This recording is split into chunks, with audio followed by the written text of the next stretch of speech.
Baik,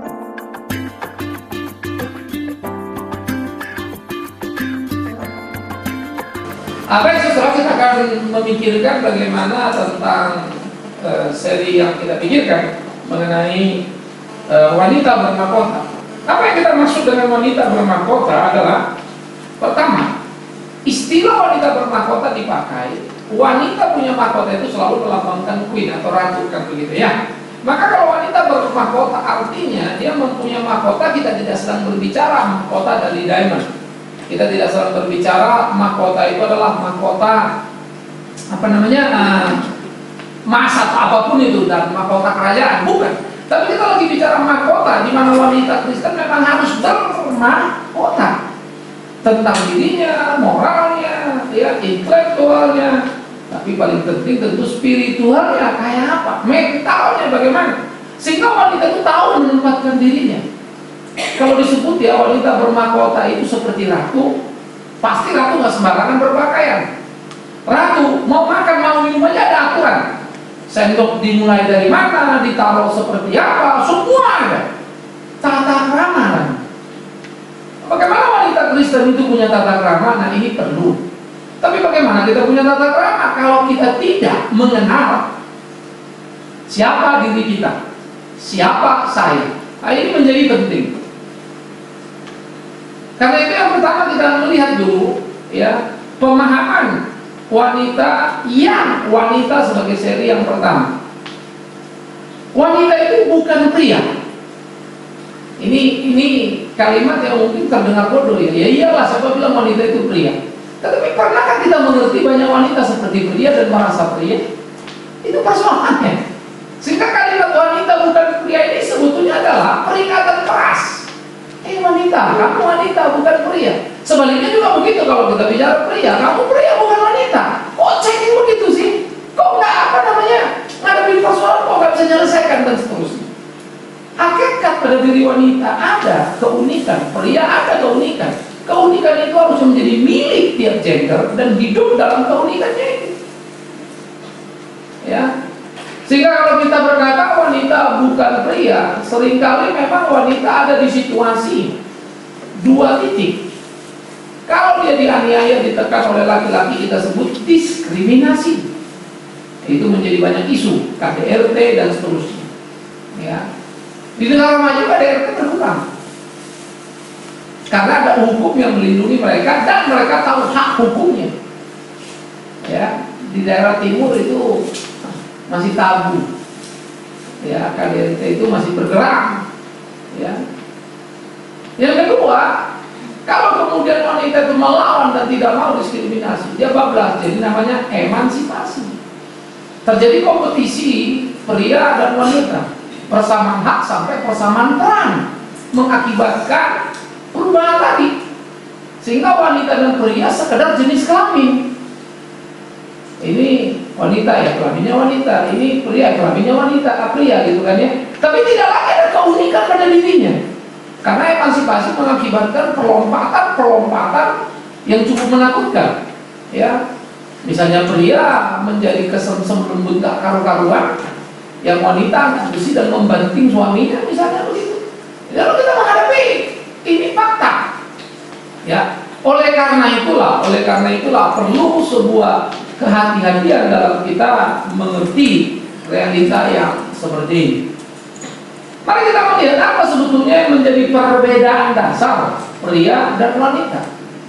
Pertama kita melihat perbedaan fisik ya. Rata-rata secara umum, saudara nggak usah bilang usiamu ada kok gitu ya. Pria 70% 7% lebih tinggi ya, dan 2% lebih berat. Lalu jangan saudara menunjuk misalnya pemain tenis atau pemain basket perempuan yang lebih tinggi dari saya, lebih berat dari saya. Habis kalah tuh sama itu. Kita lagi bicara umum nih.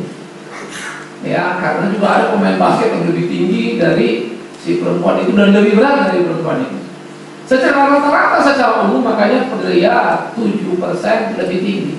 Dan saya kira itu desain yang bagus dari Tuhan ya. Karena kalau dia lebih tinggi, dia memeluk istrinya enak gitu ya. Tapi kalau istri lebih tinggi lalu meluk suaminya, bingung kan gitu. Ini yang mana yang dilindungi kan begitu. Ya, yang mana yang melindungi? sehingga hakikat itu menjadi menarik, ya. Lebih tinggi memang otomatis lebih berat dan memang juga tugas-tugas yang dikerjakan. Perbedaan hormonal ya pada wanita itu ada yang disebut testosteron dan progesteron, ya. Nah pada pria itu ada testosteron. Nah ini bisa mempengaruhi. Misalnya ada wanita-wanita tertentu yang mempunyai hormonal pria misalnya. Itu sederhana, suara menjadi agak berat, ya. Sedikit berkumis, nggak usah meriksa nanti, udah kumis nggak gitu ya. Itu menjadi pengaruh, ya. Itu cuma pengaruh hormonal, gitu ya. Itu biasa. Nah, kemudian bulu tangan dan bulu kaki ada sedikit lebih banyak, begitu ya. Itu biasanya pengaruhan keseimbangan hormonal. Sementara laki-laki juga bisa begitu. Suaranya lebih kita bilang jadinya ya. Ke wanita-wanita lembut begitu ya. Jadi gerak-geriknya juga begitu. Tapi ini bukan bicara soal banci, hati-hati ya. Hormonal itu bisa berbeda dan menimbulkan bentuk-bentuk dalam fisik lahiriah, bicara dan segala macam. Nanti banci itu persoalan berbeda lagi. Yang ketiga ada perbedaan struktural otak. Memang ini keunikan tiap manusia. Wanita itu ya dominan cerebral cortex atau kiri. Jadi otak kiri wanita itu sangat dominan, kemampuan verbalnya tinggi. Makanya kalau anak-anak lahir umur belum setahun, yang perempuan udah ngomong, lahir lagi anak laki hampir 2 tahun baru ngomong, heran ya, yang perempuan lebih cepat. Memang iya, makanya juga lebih cerewet nantinya. Ya. Itu nggak terhindarkan, itu basic hormonal. Jadi nggak usah juga takut, heran loh, anak pertama saya itu umur belum setahun udah ngomong, yang kedua nih belum. Yang pertama siapa? Perempuan, kedua laki. Ya memang iya. Ya, kalau laki itu cepat sekali ngomong seperti yang perempuan, hati-hati deh ya. Biasanya tuh bawel banget sebagai laki nanti. Ya. Tapi memang itu cara itu memang umum. Jadi kalau yang verbal itu sastra, ya, sosial, ilmu ekonomi dan lain-lain menjadi sangat disukai oleh wanita. Sementara pria itu dominan cerebral korteks kanan. Jadi kalau yang satu korteks kiri, satu korteks kanan, kemampuannya itu lebih banyak visual dan spasial tinggi. Jadi kepada hal-hal yang terukur, lihat, bukan rasa. Kalau verbal itu kan banyak rasa gitu ya. Yang terlihat, logika, maka nanti dia sangat suka matematika. Ya.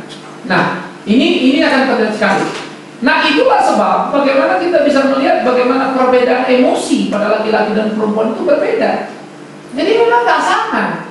Karena itu kalau kita perempuan jangan mau jadi seperti laki-laki. Wanita kok pengen jadi kayak pria? Saya nggak mau kalah. Loh, kok nggak mau kalah?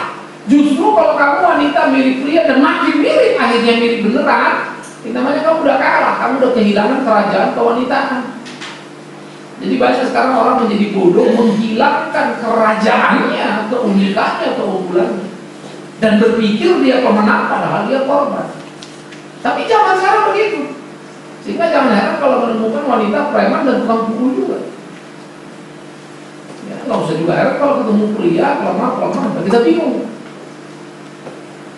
Lebih lembut, lebih halus dari perempuan. Ya. Ini menjadi fakta-fakta yang tidak terhindarkan. Nah, oleh karena itu perbedaan tadi memang harus kita perhatikan. Pertama, wanita itu memang cenderung tidak agresif. Ya, pria itu sangat agresif. Karena itu pacaran biasa selalu yang nembak laki-laki kan.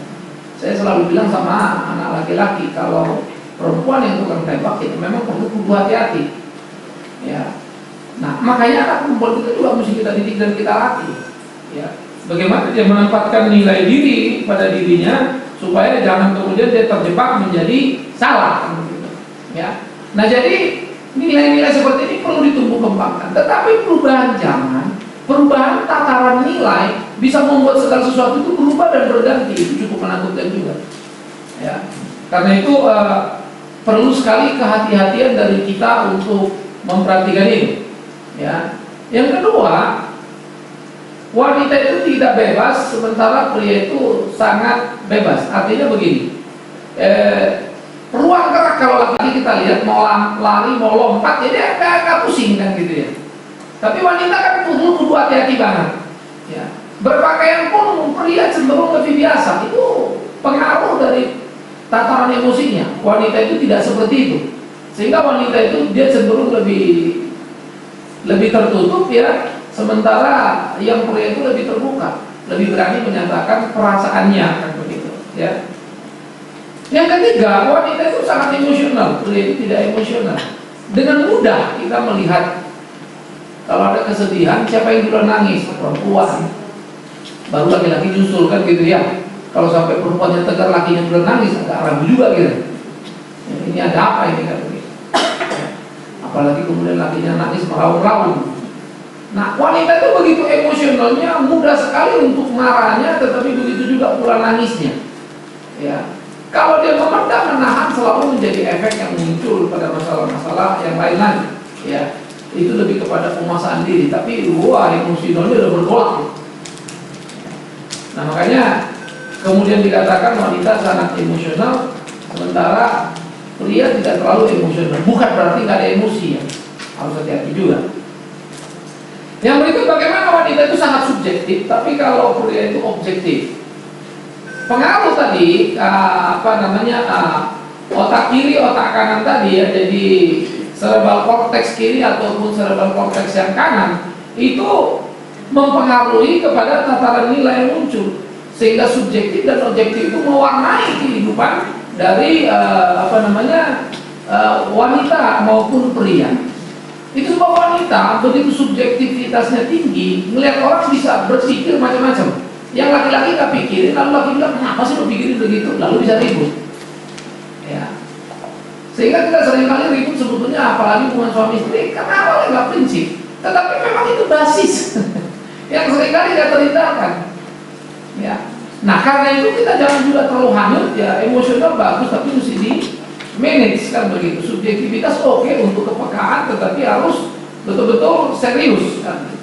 Sehingga jangan kemudian itu menjadi sesuatu yang salah dalam kehidupan keseharian kita begitu ya.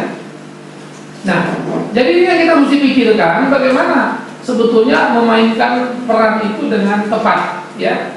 Jadi subjektivitas dan objektivitas yang harus dibalans dalam kehidupan ini harus menjadi konsentrasi dan perhatian kita bersama ya. Jadi wanita memang sangat subjektif, sementara pria memang sangat objektif. Nah, ini biasanya kalau anak-anak pulang malam nih, wah kalau wanita ada mereka ada dia, oh gimana nanti kalau takut orang, atau dibunuhin orang, diculik orang, nah itulah wanita. Yang laki-laki gila lu beli gitu aja dipikirin, udah tenang aja dulu, jangan ngomong. Akhirnya kita ribut, lalu tiba-tiba anaknya pulang, aneh, capek-capek ribut, padahal kagak ada apa-apa begitu. Ya.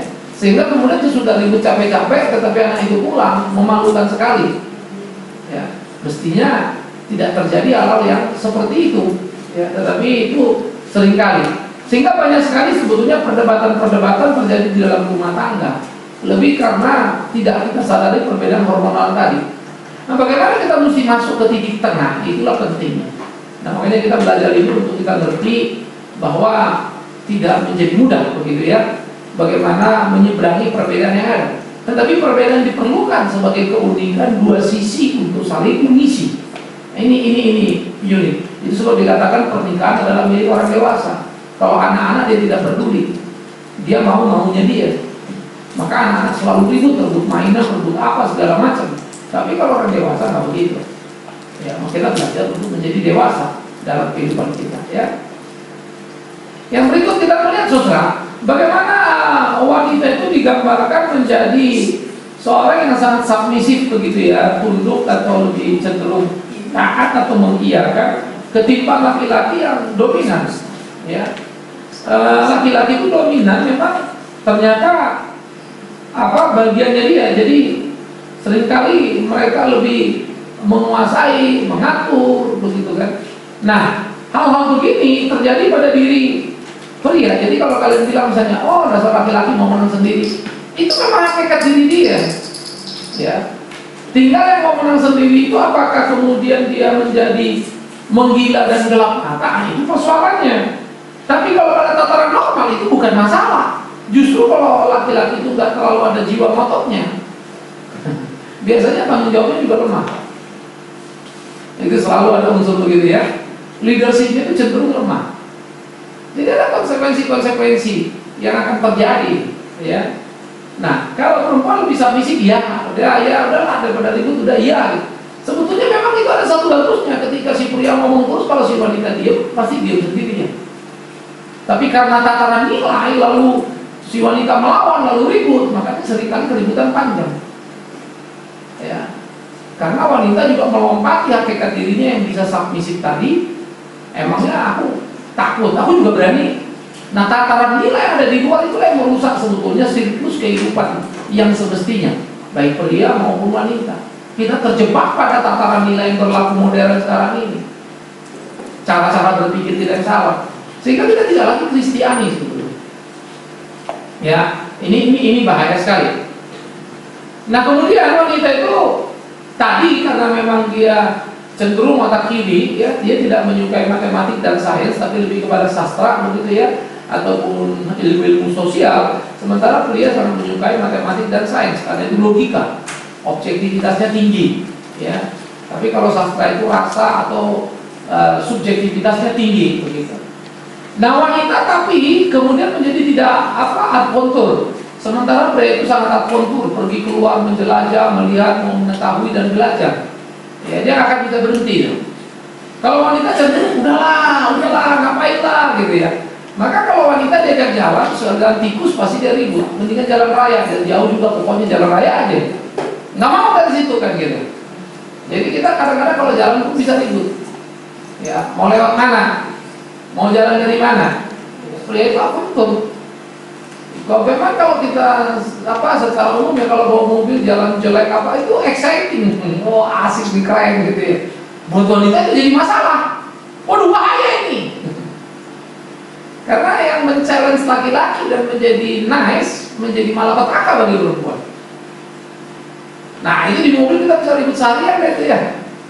Dari mulai jalan udah sampai rumah pun masih ribut. Tadi diributin, minggu depan masih ribut lagi. Ya. Dan itu akan terus bisa berlanjut. Urusannya apa? Jalan doang. Kamu sih di jalan itu, kamu sih wah ribut. Emang lo pikir kalau nggak lewat situ aman? Wah, emang mulus. Belum tentu juga kan? Ributlah berdua ya. Ya. Nah, ini yang memang jadi harus hati-hati kita menyikapinya. Ada hal-hal yang perlu, yang prinsip yang memang harus diperhatikan, tetapi tidak semua seperti itu kan. Nah, memilah-milah ini menjadi satu kejelian pada seorang wanita mengenal dirinya, begitulah pria mengenal dirinya, sehingga belajar untuk memahami pasangannya. Maka memahami pasangan itu akan menolong kita dalam banyak aspek memainkan peran kita. Ya, ini menjadi sangat penting. Kemudian digambarkan wanita itu sebagai yang sulit membuat keputusan, sementara pria itu dapat atau cepat membuat keputusan. Walaupun cepat tidak berarti baik ya, bisa aja keputusan jadi salah. Tapi lambat juga bisa berarti, nggak berarti sulit itu berarti benar. Bisa saja ngambil keputusan udah terlambat, untungnya ada liwat. Ya, kenapa? Karena subjektivitas wanita tinggi, pertimbangannya jadi macam-macam, sehingga dia sering menimbang apa yang sebetulnya nggak ada di situ. Perasaan, tapi kalau gini, laki-laki itu lihat logikanya.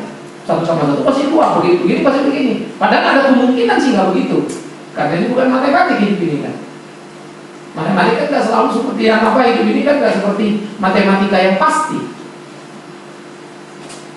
Nah, jadi unsur-unsur ini menjadi warna yang konfrontasi atau konfrontasi terus-menerus dalam kehidupan pria dan wanita itu. Nah, inilah yang mestinya kita perhatikan, berapa perbedaan yang sangat mendasar antara pria dan wanita. Ya, ini harus menjadi konsentrasi kita, perhatian kita, supaya kita tidak menjadi orang-orang yang terjebak, gitu ya. Kemudian digambarkan wanita sebagai mudah menangis karena emosional. Ya, mudah menangis, ada persoalan dikit nangis. Laki-laki susah dia menangis karena dia sangat objektif dan dia merasa kalau dia menangis mempermalukan dirinya. Ya, dia dominan, dia mau tunjukkan dia gak kalah, dia kuat, dia hebat. Nah, kita seringkali merasa salah paham. Kamu heran, mamaku meninggal, kamu nggak nangis? Kok suaminya dimarahin, suruh nangis. Loh, aku ini mamaku meninggal aku nangis, tapi mamaku meninggal kamu nggak nangis. Loh, emang kamu lupa? Mak dia juga dia nggak terlalu nangis kok. Kok jadi dipaksa nangis sih? Heran Pak, dia tidak ada kasih sayangnya. Loh, kok jadi lari ke kasih sayang urusan nangis? Kan lucu sekali. Tapi subjektivitas berkembang, tidak nangis sama dengan tidak sayang. Padahal kan nggak tentu begitu. Gawat sekali itu kesimpulan. Ya. Emangnya kalau suami yang suka nangis sama kalian itu berarti suami yang sayang kamu? Bukan suami cekeng itu namanya. Kan gawat kita nih kalau begitu. Tetapi itu terjadi. Maka urusan nangis itu bisa jadi urusan ribet. Jadi memang ya dua orang yang disebut laki-laki dan perempuan itu tidak mungkin bisa sama. Itu hakikat diri. Maka Tuhan tidak pernah minta laki-laki dan perempuan itu jadi sama, jadi satu. Kita tidak setuju diskriminasi, kita tidak setuju emansipasi, karena kekristenan memahami apa yang disebut partisipasi. Nanti kita akan belajar sesi ini. Jadi mengerti keunikan ini sangat perlu. Ini bukan sekedar basa-basi memberikan sekuntum mawar, kecup kasih sayang. Itu nilai-nilai praktis yang bisa dilakukan. Itu good exercise. Tapi bukan itu intinya. Ya, supaya kita jangan kejebak. Orang-orang di Western itu sangat-sangat romantis kalau menikah. Ya, pergi cium, pulang cium, mawar merah, Valentine mawar merah gitu. Ya, di sini orang kan sudah jalan kalau kita lagi makan pas hari Valentine, besoknya Valentine, pada jalan mawar kan ya.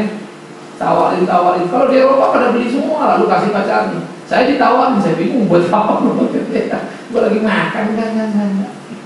Kita nggak paksa, itu Valentine terlalu luar biasa misalnya. Ya. Tapi kalau di Western itu hidup sekali. Jadi kalau misalnya itu bagaimana itu ditumbuh kembangkan begitu ya, sehingga kebersamaan romantis itu sangat tinggi. Tetapi ternyata tingkat perceraian juga tinggi. Jadi romantisme itu tidak menentukan, tapi diperlukan. Jadi saudara jangan bilang, makanya Pak kita nggak pakai romantis apa ya? Ini nggak cerai, buset. Bisa aja kita nggak cerai karena takut. Tataran nilai suku, keluarga, agama itu yang kita takut. Tapi dalam batin sih belum batin bisa nih. Bisa kok bisa nih kan begitu. Nah hati-hati juga. Jadi romantisme itu harus dibangun, penting. Ya, step by step bertahap ya. Walaupun sangat bergantung lagi suami kita atau istri kita ini produk dari mana kan gitu ya. Kalau produk daerah keras ya susah lah. Ya. Kemudian wanita itu tidak ambisi, merasa lebih mudah untuk bilang udahlah cukup lah. Pria itu lebih ambisi, maka dalam karir dia akan capek yang setinggi-tingginya. Makanya dalam karir banyak sekali pria-pria mencapai tinggi. Tapi emansipasi membuat wanita tidak mau kalah, mau membuktikan diri, capek juga yang tertinggi gitu. Maka terjadi kompetisi gender sekarang dirusak sebetulnya keunikannya oleh tataran nilai yang berlaku, feminisme, emansipasi sudah rusak semua. Bayangkan kalau suami istri dua-duanya pemimpin hebat, satu di sana, satu di sini. Anaknya itu siapa yang ngurus? Ya pembantu. Semua orang akan merasa lemah kalau ngurus anak di rumah. Padahal itu keunikan dari seorang ibu. Kan kacau balau gitu ya. Keunikan yang mestinya kita miliki, kasih sayang yang kita mesti miliki. Ya. Nah itu kita mestinya bisa menjaga betul-betul. Ya wanita itu lemah lembut dalam perisikap. Lemah lembut ini bukan buah roh ya, tetapi lebih sikapnya. Kalau pria itu cenderung kasar. Ya. Udah biasa itu. Maka kalau rapi itu perempuan, wanita. Kalau nggak berantakan laki-laki. Ya. Maka kalau perempuan berantakan bingung juga gitu. Ini jenis kelamin itu sebetulnya apa sih? Tapi kemudian ada lagi pola hidup, cara hidup yang tidak wanita membuat kita jadi berantakan. Padahal kita mesti jadi wanita. Be a woman dong. Ya, jangan saya memang begitu. Bukan saya memang begitu. Wanita mestinya nggak begitu. Jangan ikutin yang biasa. Teman saya juga begini. Rusaknya di situ kita. Maka ya kita dalam hal ini ayo belajar jadi wanita yang mestinya. Percayalah, kalau kamu jadi wanita yang semestinya, ya, hidup rumah tangga kita itu sudah ada modal indah. Ya. Karena bagaimanapun suami itu pria itu pada akhirnya akan mengakui wanita. Jangan lupa, Adam itu kagak perkasa, tapi bikin dosa karena siapa? Ya sudah bikin sendiri tadi. Berapa unggulnya si Hawa itu, walaupun dalam konteks ya salah. Samson itu jago itu, singa disobeknya, gajah ditendangnya, apa aja datang habisinya. Delila datang, terpuruk dia. Emang Delila seganas singa? Emang Delila sekuat gajah? Enggak. Itu pengalaman. Toh akhirnya kalau suami kita brengsek, selingkuh sama siapa? Ya sesama wanita kan ya. Jadi jangan marah. Oh jangan marah Pak, kan sama sesamamu. Kenapa dia sampai ke sana? Nah itu makanya pemikiran-pemikiran kita tumbuh kembangkan bagaimana mengatasinya tentunya ya. Ada apa dan bagaimana? Makanya kalau wanita itu wanita, waduh itu luar biasa. Ya. Wanita itu mudah melupakan perasaan, habis ini meledak ya selesai. Ya.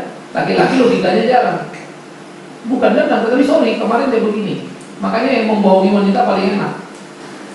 Ya, 10 kali sehari juga mulus. Kalau dia langsung nggak percaya kok kemarin dia begini, udah berubah pun orangnya nggak percaya. Maka kadang-kadang urusan rumah tangga juga suka ribut ya. Istri bilang udah apa, kenapa sih diributin? Dia kan udah berubah. Menurut kamu itu berubah, aku nggak yakin. Ribut kan gitu kan. Jadi ada anggota keluarga bikin salah kemarin, bisa ributnya bermasalah tuh lama sekali lalu. Isu husband itu laki-laki. Maka unsur-unsur lainnya kalau kita menangkan lebih mudah kita menanamkan perkataan. Tapi kita mesti dengar juga logika dia. Ya, maka kalau kita marah sama anak, wah, begitu dia nangis, ya kita ikut nangis. Ya iya, yang mukul kita, dia nangis kita nangis. Udah diam. Ya yang mukul siapa? Kalau bapak lain pukul anak nangis lagi, hajar lagi kan begitu ya. Beda dia tambah. Ya. Itu sebab kenapa anak-anak lebih berani sama mama. Salah satu kecenderungan yang dihafal oleh anak-anak. Mama habis marah pasti begini. Hafalnya. Ya. Sehingga dia tahu akan jadi seperti apa. Tapi dia tahu kalau bapaknya ngamuk gawat nih. Urusan bisa panjang nih.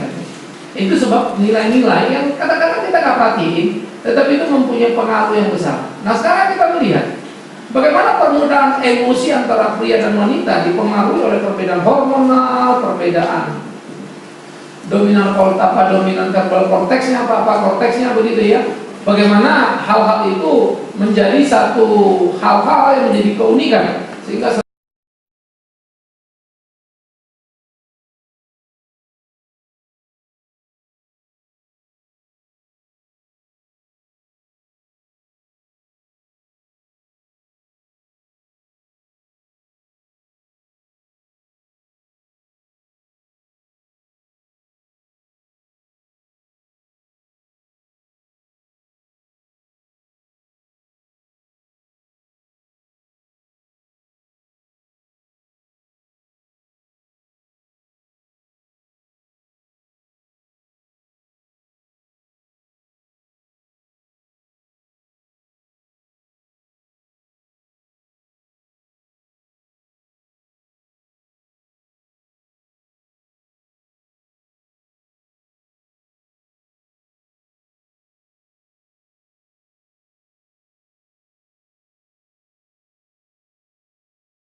Bisnis perkawinan itu soal dua menjadi satu.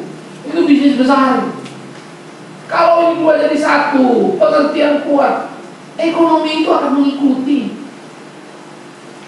Karena kalau suami istri itu betul saya pikir kerjasama bagus, waduh. Itu kalau kaya bahagia. Ada suami berhasil sukses kaya, tapi istrinya menderita. Akhirnya pergi ke arisan sana, ke arisan sini, pecah keluarga, kan banyak jadi begitu ya. Nah itu kaya tidak bahagia.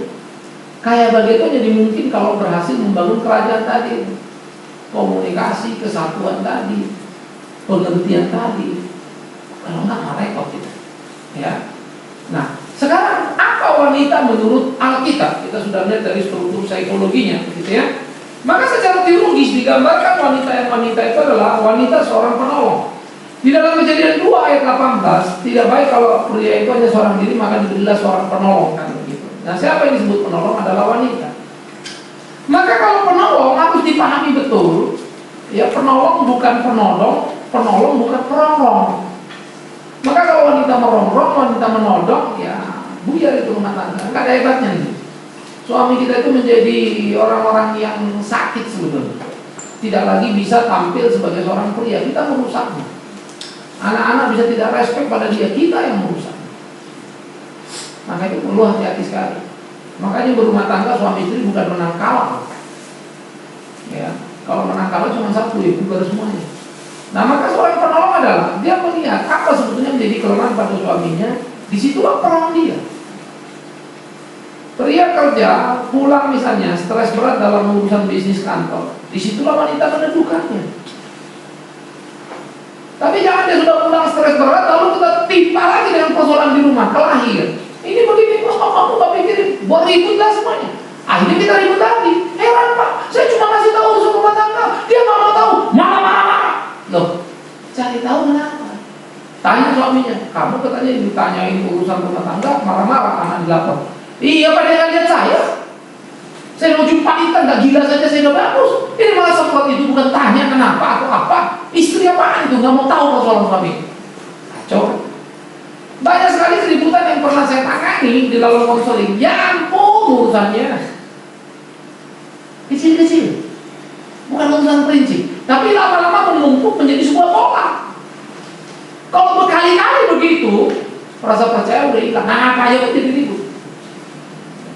Akhirnya kita bilang, heran kita apa aja jadi ribut semuanya. Bukan apa aja jadi ribut, itu penumpukan. Maka yang menempatkan diri sebagai seorang penolong itu mesti tahu, itu titik-titik tadi, bagaimana memainkan peran ini. Ya. Sehingga kita bisa membalance. Wanita itu lembut, pria itu tampak kuat. Tetapi pernah saudara tahu, belayan seorang wanita meruntuhkan kekerasan seorang pria. Jadi pria jangan dilawan, dicium. Langsung itu dilawan, dia ribut, dia dominan, dia kecil. Unik ya. Makanya saya selalu bilang, kalau mau bicara itu, lihatlah pada tempatnya. Seorang penolong itu beda. Maka dia bisa menurunkan suhu emosi suaminya, dia bisa memberi nilai-nilai yang luar biasa.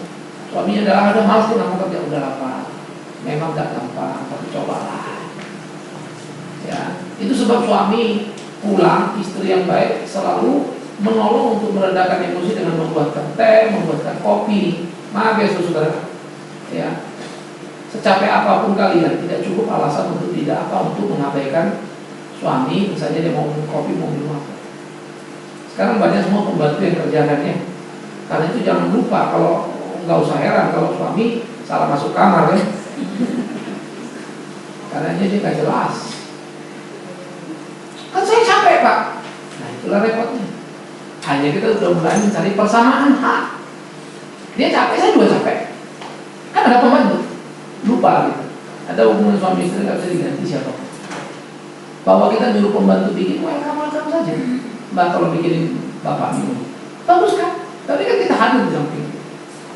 Bukan kemudian serta-merta kita lakukan lalu kemudian ribut. Emang saya pembantunya Pak? Saya kan istrinya. Dah ampun. Lah istrinya kan penolongnya. Memang bukan pembantunya. Kita bikin teh, bikin kopi buat suami itu bukan dalam rangka kita rendah, justru memenangkan hati dia. Ini yang mesti mestinya kita pikirkan baik-baik, ya. Itu menjadi penting. Itulah peran penolong. Penolong, ada orang bilang pernah khotbah, penolong itu lebih kuat jadi laki-laki, perempuan lebih kuat dari laki-laki, maka dia jadi penolong. Salah kaprah. Ya, penolong bukan karena lebih kuat. Makanya dikatakan perempuan di bawah bukan karena lebih rendah, pria di atas bukan karena lebih tinggi. Tapi tidak ada satu konstruksi rumah bernilai tanpa bangunan di atasnya. Tidak ada bangunan bisa bertahan kalau fondasinya tidak kuat. Dua-dua sama penting, terlihat dan tidak terlihat. Itu peran penolong, mengisi kekosongan pada pria itu. Itu namanya penolong, mengisi kekosongannya, mengisi kelemahannya, membuat dua jadi satu, kuat setengah mati. Kalau dua jadi satu, kuat. Ya, maka kenalilah suamimu dengan kegiatannya, kenalilah suamimu dengan tekanan hidupnya, kenali suamimu dengan aktivitasnya. Kita mesti belajar ngerti. Kalau nggak, kita nggak akan pernah menjadi hal-hal yang luar biasa. Ya. Nah, stressing atau tuntutan tugas, tuntutan pelayanan yang tinggi seringkali membuat orang memang jadi under pressure, stres berat. Kalau nggak dimengerti, sensitif sekali. Kan? Karena kadang-kadang ya, kalau kuliah itu pulang, rumah itu adalah perteduhan. Kalau sampai rumah kemudian dia dengar ribut, mau muntah rasanya, langsung dia ngamuk. Seringkali dia nggak mau pulang. Artinya dia pulang tengah malam aja, adalah pulang. Siapa ribut dulu, capek. Ya. Di Jepang itu ada satu nilai sosial yang membuat mereka itu tidak mau pulang cepat-cepat. Selalu pulangnya malam. Karena itu memang dianggap memang cara nilai sosial. Karena kalau pulang terlalu cepat dianggap laki-laki pulang kerja. Jadi dibuat dirinya sangat sibuk. Jadi kalau udah jam 7, setengah 8 dia pulang, mesti jam 9, 10 ke rumah, dia belok dulu ke warung. Maka wartawan di sana malam cukup ramai. Mereka minum dulu, sakit dulu, baru pulang ke rumah. Kelihatan laki-laki pekerja kan gitu. Nah sebaliknya kalau di Indonesia kita bilang pola di dalam rumah, kadang-kadang kita lupa. Suami kapan pulangnya mungkin nggak ngerti dan nggak mau ngerti. Padahal alangkah bijaknya ketika dia pulang kita yang menunggu. Boleh membantu buka pintu ya, tapi kita ada di situ. Itulah istri. Capek dong Pak, kita ngatur apa namanya waktu kita. Kita memenangkan dia. Toh kalau kita memenangkan dia, hidup ini kan indah ya. Terserah itu mau hidup apa, kan begitu sebetulnya. Mau dua-dua rusak atau dua-dua bahagia. Itulah peran penolong. Ya, menedukkan, menenangkan, membantu, ya, meredakan stres yang tinggi tadi itu. Yang kedua, wanita adalah bagian dari seorang laki-laki. Maka dikatakan diambillah tulang rusuknya dari tulang rusuk itu, jadikanlah seorang perempuan. Nah, di dalam bagian ini yang perlu disadari oleh seorang wanita adalah dia bagian dari laki-laki. Kalau dia bagian dari laki-laki, artinya apa? Dia hidup karena untuk, kan begitu ya, sang pasangannya. Maka dia tahu memainkan dirinya. Mestinya kalau dia bagian dari, feelingnya kan kuat ya, untuk mengetahui kan kuat. Maka kan perempuan sebetulnya kalau kita mau jadi istri yang baik, lihat suami kan kita tahu ya gelagatnya ya. Kalau dia gini nih, pasti gini nih. Kalau dia gini nih, pasti lagi gini nih. Ah kalau itu suami saya lagi banyak persoalan saya lihat kemarin mukanya begini.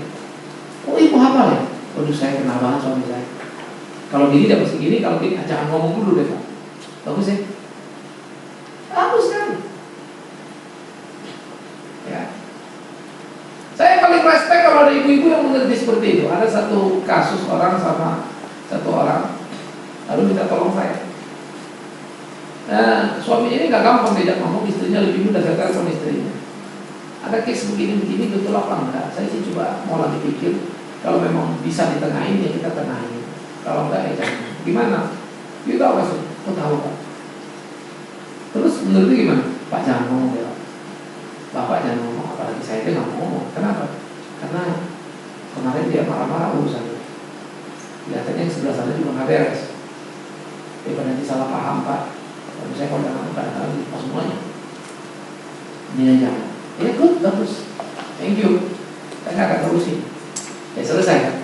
Tapi saya kagum loh. Dia tahu moodnya. Dia tahu case-nya. Dia tahu perlu bicara apa enggak. Padahal ini dua orang sama-sama saudara seiman, lagi Kristen ini Kristen. Lagi ada selisih mereka. Selisih yang bisa diselesaikan. Tapi kemudian saya kagum sekali pada kalimat itu. Oh ya udah, kalau itu jangan. Iya dong. Ngapain?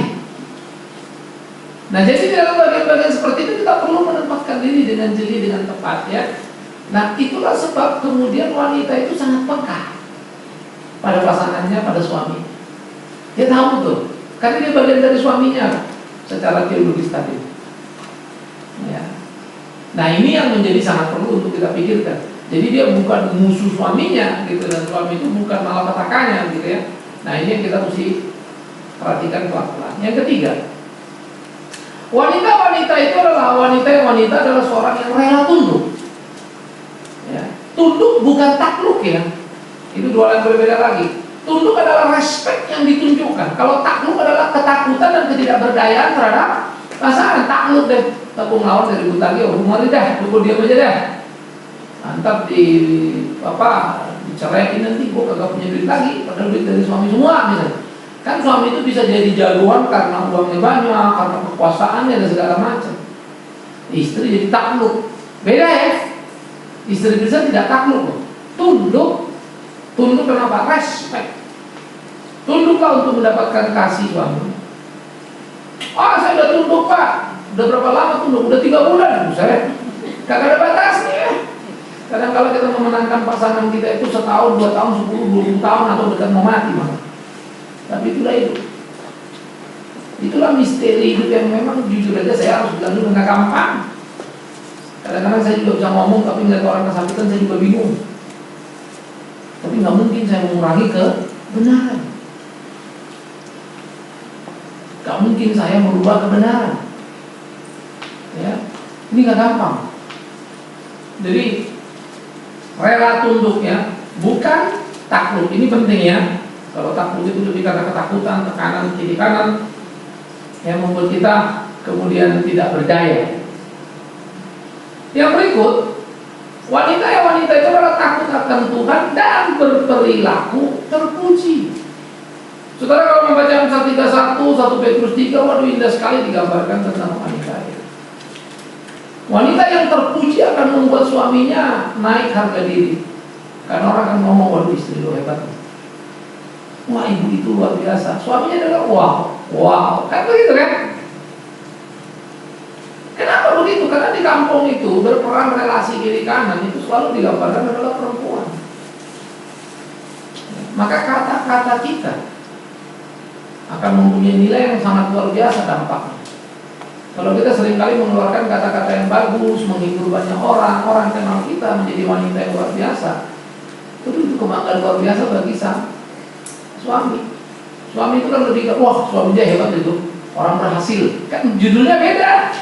Suaminya itu hebat itu, pejabat ini, direktur ini, ya kan, orang berpenting dan seterusnya. Oh suaminya hebat itu, jejaringnya hebat begini-begini. Kalau istrinya dipuji kan bukan itu. Maka kalau orang bilang yang hebat sih bukan suaminya pak, tapi istrinya itu yang punya jaringan hubungi, itu udah negatif ceritanya. Ya, yang jago itu mah dagang sebenarnya istrinya bukan suaminya. Itu jadi nggak enak dengernya kan. Tetapi kalau suaminya itu hebat, itu bahagia banget, istrinya itu lembut banget pak.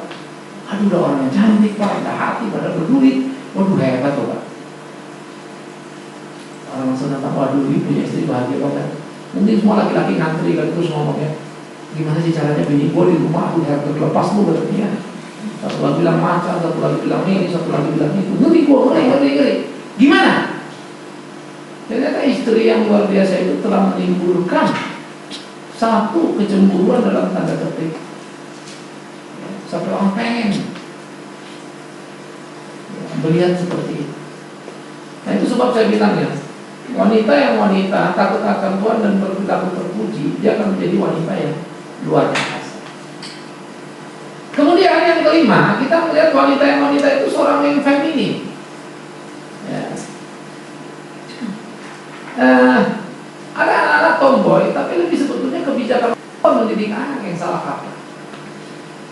Ya. Mestinya kita tahu menempatkan anak kita wanita ya sebagai wanita, yang laki ya sebagai laki. Mana yang boleh buat mereka, mana yang tidak boleh buat mereka. Sehingga nilai feminim harus hidup pada seorang wanita, dan bagaimana itu ditumbuh kembangkan pada diri seorang wanita. Feminim tadi ya lemah lembut tadi, feminim tadi ya bisa menempatkan diri. Feminim itu menjadi kegairahan dari seorang pria terhadap wanita. Makanya kalau suami lihat istrinya sangat feminim, aduh, apa ya? Bukan kita bilang urusan nafsu, tetapi rasa keinginan dekat itu besar setengah mati. Ya, itu membuat sebetulnya hubungan itu tidak banyak diskusi pun sudah menjadi berjalan dengan lancar dengan baik. Tapi kalau tidak, sebetulnya terjadi jarak yang tidak disadari. Ironis. Makanya bagaimana menjadi seorang yang feminim itu memang itu hakikatnya wanita. Kan gawat kalau istrinya maskulin, suaminya feminim. Ya ampun, nggak jelas ya hubungan siapa. Itu anak-anak confusing secara psikologis. Itu bisa bahaya buat anak-anak, ya. Jadi wanita yang betul-betul menggambarkan kewanitaannya dengan utuh. Maka itu sebetulnya ibu-ibu berkelahi berseratnya dengan diri sendiri ya. Tapi jangan lupa laki-laki pun sama. Ya, tapi kan hari ini kita lagi bicara wanita yang bermahkota kan gitu ya. Yang keenam dikatakan oleh Korintus, wanita adalah sinar kemuliaan laki-laki. Apa maksudnya? Sinar kemuliaan Kristus itu pria sebagai penanggung jawab dalam hidupnya, bagaimana memuliakan Tuhan, melakukan kehendak Tuhan. Kenapa wanita menjadi sinar kemuliaan laki-laki? Bahwa ketika wanita itu bijak dalam hidupnya, bajik dalam perilaku dan banyak hal dilakukannya, dia menjadi kebanggaan suaminya. Maka disebut dialah kemuliaan bagi suami. Ya. Maka dalam konteks ini misalnya seorang pria itu harus betul-betul membantu juga istrinya mencapai itu kan. Tetapi ingat, sekalipun kita menjadi orang kurang beruntung karena suami kita tidak penuh perhatian seperti itu, tidak ada alasan bagi kita untuk tidak menjadi sinar kemuliaan laki-laki. Nah, ini juga perlu. Jadi jangan alasan, habis lakinya begini sih, saya masa bodoh dan saya nggak mau tahu. Kalau dia gini sih saya gini, Pak. Enggak begitu. Maka kompetisi kita sebagai wanita Kristen adalah mengejar apa yang mesti ada, bukan karena bereaksi terhadap suami kita. Suami kita baik, kita jadi baik, dia nggak baik, kita jadi nggak baik. Salah. Itu bukan Kristen. Kristen adalah bagaimana semestinya saya jadi semestinya itu. Ya. Apa yang seharusnya saya jadi yang seharusnya itu. Nggak penting suami saya berubah apa enggak, nggak penting suami saya sungguh-sungguh apa enggak. Penting saya jadi wanita yang sungguh-sungguh. Bisa. Sebagai wanita justru kita yang memenangkan apa? Suami kita dalam bertuhan. Itu selalu menjadi fakta tidak terhindarkan. Maka kita mengatakan biarlah suami yang kudus menuduskan istrinya yang tidak kudus. Tetapi jangan lupa sampai juga ayatnya, biarlah wanita yang kudus menuduskan suaminya yang enggak kudus. Jadi jangan juga mimpi. Saya sih senang kalau gitu Pak, tapi suami saya nggak begitu. Terus gimana ya? Saya jadi nggak bisa. Saya nggak mau dah. Saya nggak mau kalah, nanti dia keenakan gini. Nggak bisa. Itulah pergumulan setiap pribadi Kristen. Bisa jadi pergumulan yang paling serius dari seorang wanita adalah justru suaminya. Bisa jadi pergumulan seorang cowok itu adalah anaknya atau sebaliknya. Pergumulan kita kan selalu ada ya. Mulus dengan suami, masalah anak, mulus dengan anak, masalah mertua, mulus ini ada aja. Itu menjadi bisnis kita, harus kita wujudkan. Kita nggak bisa menjadi orang yang cengeng. Saya kalau salah dalam kerjaan saya, misalnya saya satu tim, saya akan bertanggung jawab. Karena saya ada di situ, saya jenderal. Saya akan bertanggung jawab. Walaupun yang nyalain bikin salah itu anak buah, tapi saya nggak mau cuci tangan. Sorry, anak buah salah kayak gini, tapi tanggung jawab. Saya akan perbaiki, saya akan ubah, saya akan selesaikan. Kalau ada satu kerjaan, mestinya orang lain kerjakan, saya nggak peduli, saya akan selesaikan. Karena saya ada di situ, walaupun itu bukan bagian saya. Tapi saya ada di lingkup itu gitu. Karena sebetulnya menyelesaikan sesuatu adalah kehormatan yang Tuhan berikan. Nah begitulah sebetulnya ketika kita memainkan peran kita sebagai istri terhadap suami yang tidak sebagaimana mestinya itu. Ya. Kalau kita cuma mengeluh kesah atau ngedumel atau marah teriakin suami, percayalah yang kalian dapatkan cuma satu, keributan abadi. rumah tangga itu udah kayak neraka, jadi pecah belah, sakit telinga. Apa aja persoalan. Ya, jadi dalam hal seperti ini saya pikir perlulah sebuah hati-hatian pada kita supaya kita menjadi bijaksana. Yang terakhir yang ketujuh, wanita itu bisa menempatkan dan menguasai dirinya. Tepat dirimu sebagai wanita. Ingat, wanita itu apa? Tapi di atas sudah kan? Suami tidak seperti yang kita bayangkan, seperti yang saya katakan. Tidak ada alasan bagi kita untuk tidak menjadi seorang wanita. Jadilah wanita. Saudara, wanita yang Kristiani itu, ya saya bisa mengatakan sumber berkat di dalam rumah banyak didapat justru karena istrinya. Ya, sumber berkat di dalam rumah banyak didapat karena istri. Kenapa saudara tidak mau jadi sumber berkat? Bahwa suami tidak jadi sumber berkat, ya sudah. Tapi istri jadi sumber berkat, kenapa tidak? Kan begitu ya. Itu menjadi bagian seni. Karena apa? Banyak tidak sedikit keluarga-keluarga yang kemudian berhasil anak-anaknya. Kalau ditanya tuh, bagaimana cerita kamu, apa yang menjadi semangat kamu, gairah kamu, bisa-bisa ceritanya itu tahu, nggak nyebut nama bapaknya dikit pun. Memang mama saya menginspirasi, mama saya menakutkan. Saya lihat mama saya tidak mau, mama saya susah, saya berjuang, bla bla bla. Ternyata dia punya suami yang sangat mengerikan, sadis begitu ya. Tetapi kemudian dia tetap hidup sebagai istri yang tekun, sering disakiti sampai akhir hayat. Suaminya cuma nyesel pas mau mati aja.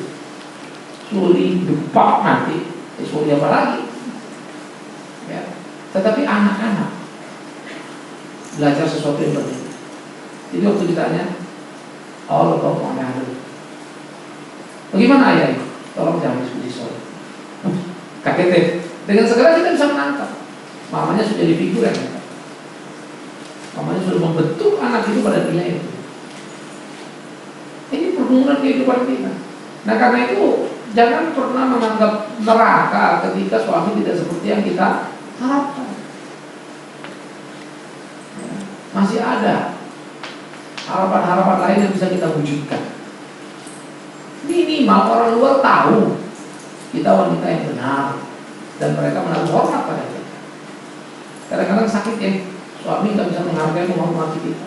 Semua tetangga, semua orang kerja tahu dia kata saya. Tapi jangan sampai suami juga nggak cocok. Semua orang kerja juga bilang, aduh kalau dia jangan pak, repot kita kan. Maka di mana kita unggul? Dan saya selalu percaya begini, kalau di mana kita ada satu tempat ya diakui memang orang baik, di sekolah, apa di lingkungan, pergaulan, gereja orang bilang dia baik, luar biasa, saya percaya jujur segala macam langsungnya. Saya nggak percaya dengan diberkati itu ada. Oke, saya nggak percaya. Masih Tuhan berkati. Tapi dia punya persoalan tuh Pak. Minimal berkat Tuhan adalah kekuatan dia menghadapi persoalan. Dan percaya orang begini akan memetik buah dalam hari-hari. Saya nggak percaya Tuhan abaikan. Kan itu yang berlomba jadi wanita yang semestinya. Menghadapi suami tadi kan saya bilang bisa menempatkan diri, menguasai diri. Memang kita ngomong suami kita ini salah, betul salah. Ngomong. Tapi kadang mesti kita kuasai diri, tunggu. Karena dia lagi emosi, biarkan saja. Ya tumpah dulu semua. Kadang-kadang besok baru kita ngomong. Pak kemarin kamu bilang ini, ya sebetulnya nggak begitu Pak. Ya, tapi yang begini. Kenapa kamu bilang kemarin? Ya masih ada marahnya. Jadi gimana aku mau ngomong? Papa lagi emosi udah datang. Tapi kalau memang Papa kasih waktu lain kali, ya kasih saya kesempatan. Saya akan ngomong. Saya kan mau hargai Bapak juga bicara. Kalau saya lawan anak-anak kan nggak baik. Tapi sebenarnya begini. Ya udah. Laki-laki itu selalu ngomongnya nggak enak. Terus saya bilang, heran. Udah tapi nggak aku salah. Jangan harap lah. Laki-laki mah irit banget kalau ngomong salah. Kain suri itu mahal harganya. Lebih bagus dia keluarin $1.000 langsung ya. Ini $1.000. Tapi kalau ada ayam suri susah. Ya. Karena kadang-kadang ada bagian, kenapa aku mesti ngomong? Nah kenapa di barat itu terjadi? Karena barat itu culture, I'm sorry. Jadi budaya, timur itu susah. Sama seperti wanita bilang, suami saya kelewatan selama kami nikah gak pernah ngomong aku cinta padamu. Emang lo pikir ini film apa? Kalau di barat yes. I love you, Valentine sebentuk mawar, I love you, ada paper kecil gitu. Thanks for all, I love you, my darling. Wih, romantis gitu ya. Di timur miskin itu. Tapi ya kita kuasai diri kita bisa menempatkan di mana kita ada dan apa yang harus kita lakoni supaya kita tidak menjadi salah. Ya. Nah, jadi ini saudara, bagaimana bisa menempatkan dan menguasai diri menjadi amat sangat penting. Karena jangan lupa wanita lebih bisa mengendalikan emosinya. Jadi dia tune-nya nih. Saudara, volumenya mau ditambah kencang apa mau kecilin? Saudara nih. Jadi minyak udah tumpah nih. Saudara masuk nih, udah seperti puntung rokok, kecil kan puntung rokok, tapi kemudian mau minyak gede. Kenapa? Karena minyak udah tumpah di mana-mana. Coba yuk tenang dikit jadi air. Tuh minyak, jinak dah, nggak jadi kebakar walaupun tumpah basah di mana-mana kan, tapi nggak kebakar. Ya karpet basah bisa dikeringin, ya mobil basah bisa dilap, tapi kalau kebakar habis semuanya, tinggal penyesalan. Lalu saling mempersalahkan, ujungnya pasti habis. Nah, ini memang seni yang paling hebat dari sebuah kehidupan. Karena itu belajarlah melatih diri, punya prinsip. Saya as a leader ya, saya belajar melatih diri saya. Saya pemimpin, saya mesti tanggung jawab. Saya nggak mau lari, saya kerjakan. Kalau yang lain berhenti gimana? Saya tetap jalan. Kalau saya yakin itu benar. Sendiri saya tidak masalah. Selama itu benar, saya percaya Tuhan masih tolong saya. Ya. Nah, saya melatih diri saya. Bodoh amat kalau kemudian saya dikhianati misalnya. Nggak ada masalah. Terus saya sudah beberapa kali kok dikhianati. Ya. Sudah berapa kali ketemu orang membuktikan dalam lipatan. Saya sudah cukup capek kok dihubungin orang. Ngapain saya lihat kacang goreng begitu? Ngerti ya? Saya tetap kerjakan apa yang saya mesti kerjakan. Pada akhirnya tuh orang tahu mana yang benar, mana yang enggak. Karena 2 tahun saya cerita ya 2 tahun itu orang anggap saya salah dan jahat. Tapi dia nggak pernah ngomong. Kalau waktu ketemu pas tadi di Singapura lagi pas ketemu, nggak sengaja ngomong. Tanpa dia sadar dia ngomong, dia cerita banyak hal lalu seperti pengakuan. Saya juga nggak perpanjang. Saya cuma cukup tahu lah. Ya kita asal friend ngomong. Ya. Jadi ada bagian-bagian lain Tuhan pasti bela kita. Cuma lama ya 2 tahun ya.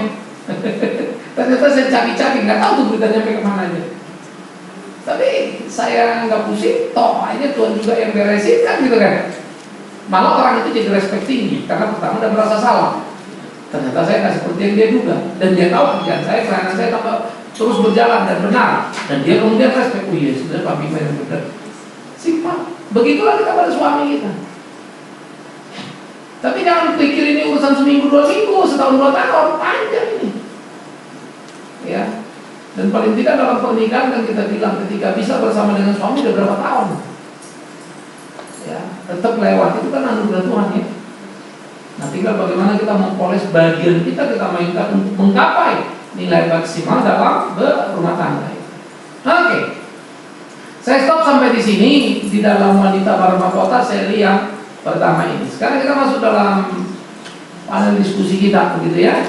Baik, siapa yang mau tanya, tolong mic-nya disiapin. Ya, silakan angkat tangan kalau yang nanya.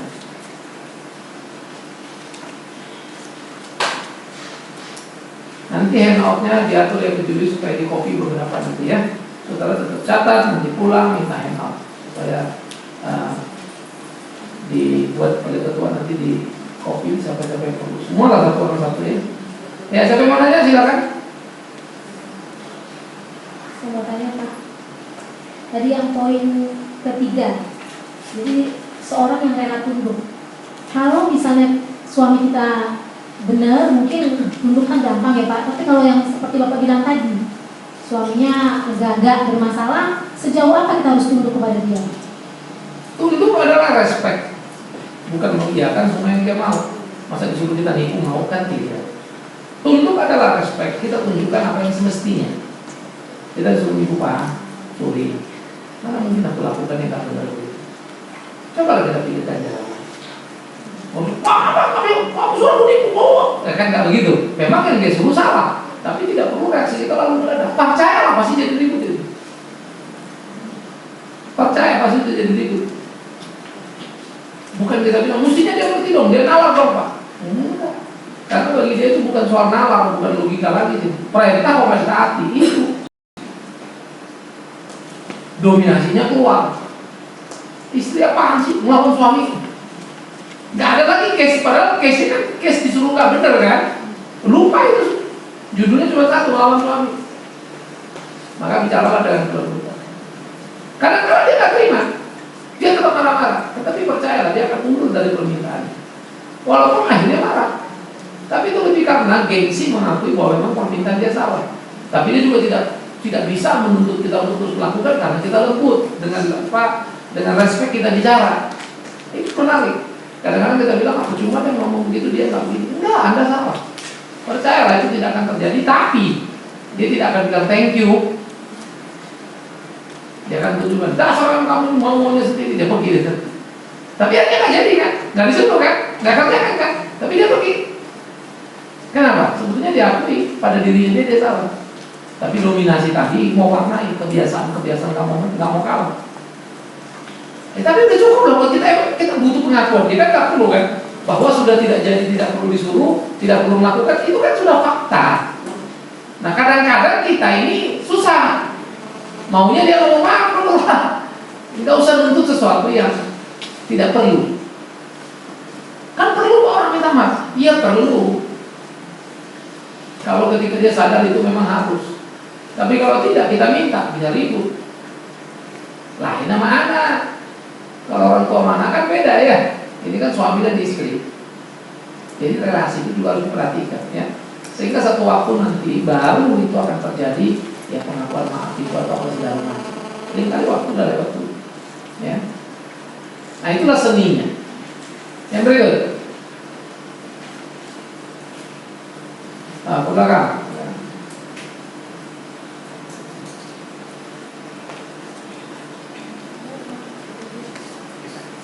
Ya yang mau tanya lagi siapa lagi? Siap-siap lagi ya. Ya, terima kasih Pak.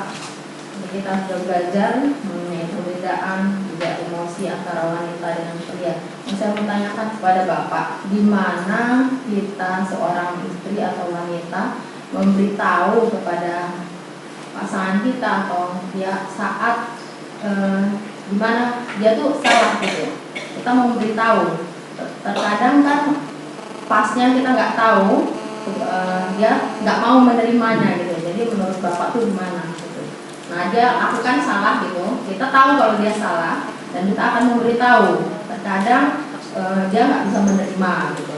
Nah gimana pasnya itu Pak? Itu lebih situasinya. Sebetulnya kan kita bisa membaca suami moodnya lagi enak apa enggak. Kalau misalnya kita bilang saya sering tahu suami saya enak apa enggak, saya juga udah mulai bingung deh tuh. Jawabnya kan. Karena bagaimanapun pasti kita hafal lah mood suami kita, wajahnya, ketegangan. Kalau gini masih lagi seneng. Kalau gini kan ada pasti kebaca ya. Berteman saja kita begitu apalagi suami. Nah, di mood yang paling bagus itulah kita bicara. Kadang kalian itu kemarin urusannya, besok baru kita diskusi. Karena hari ini, ini agak memungkinkan. Udah, nanti dulu udah. Ya, sehingga salah itu kan memang sudah terjadi kan. Memberitahunya saja kan sekarang kan. Bukan berarti kita kasih tahu hari itu lalu hari itu bisa terperbaiki kan tidak. Orangnya terjadi kok.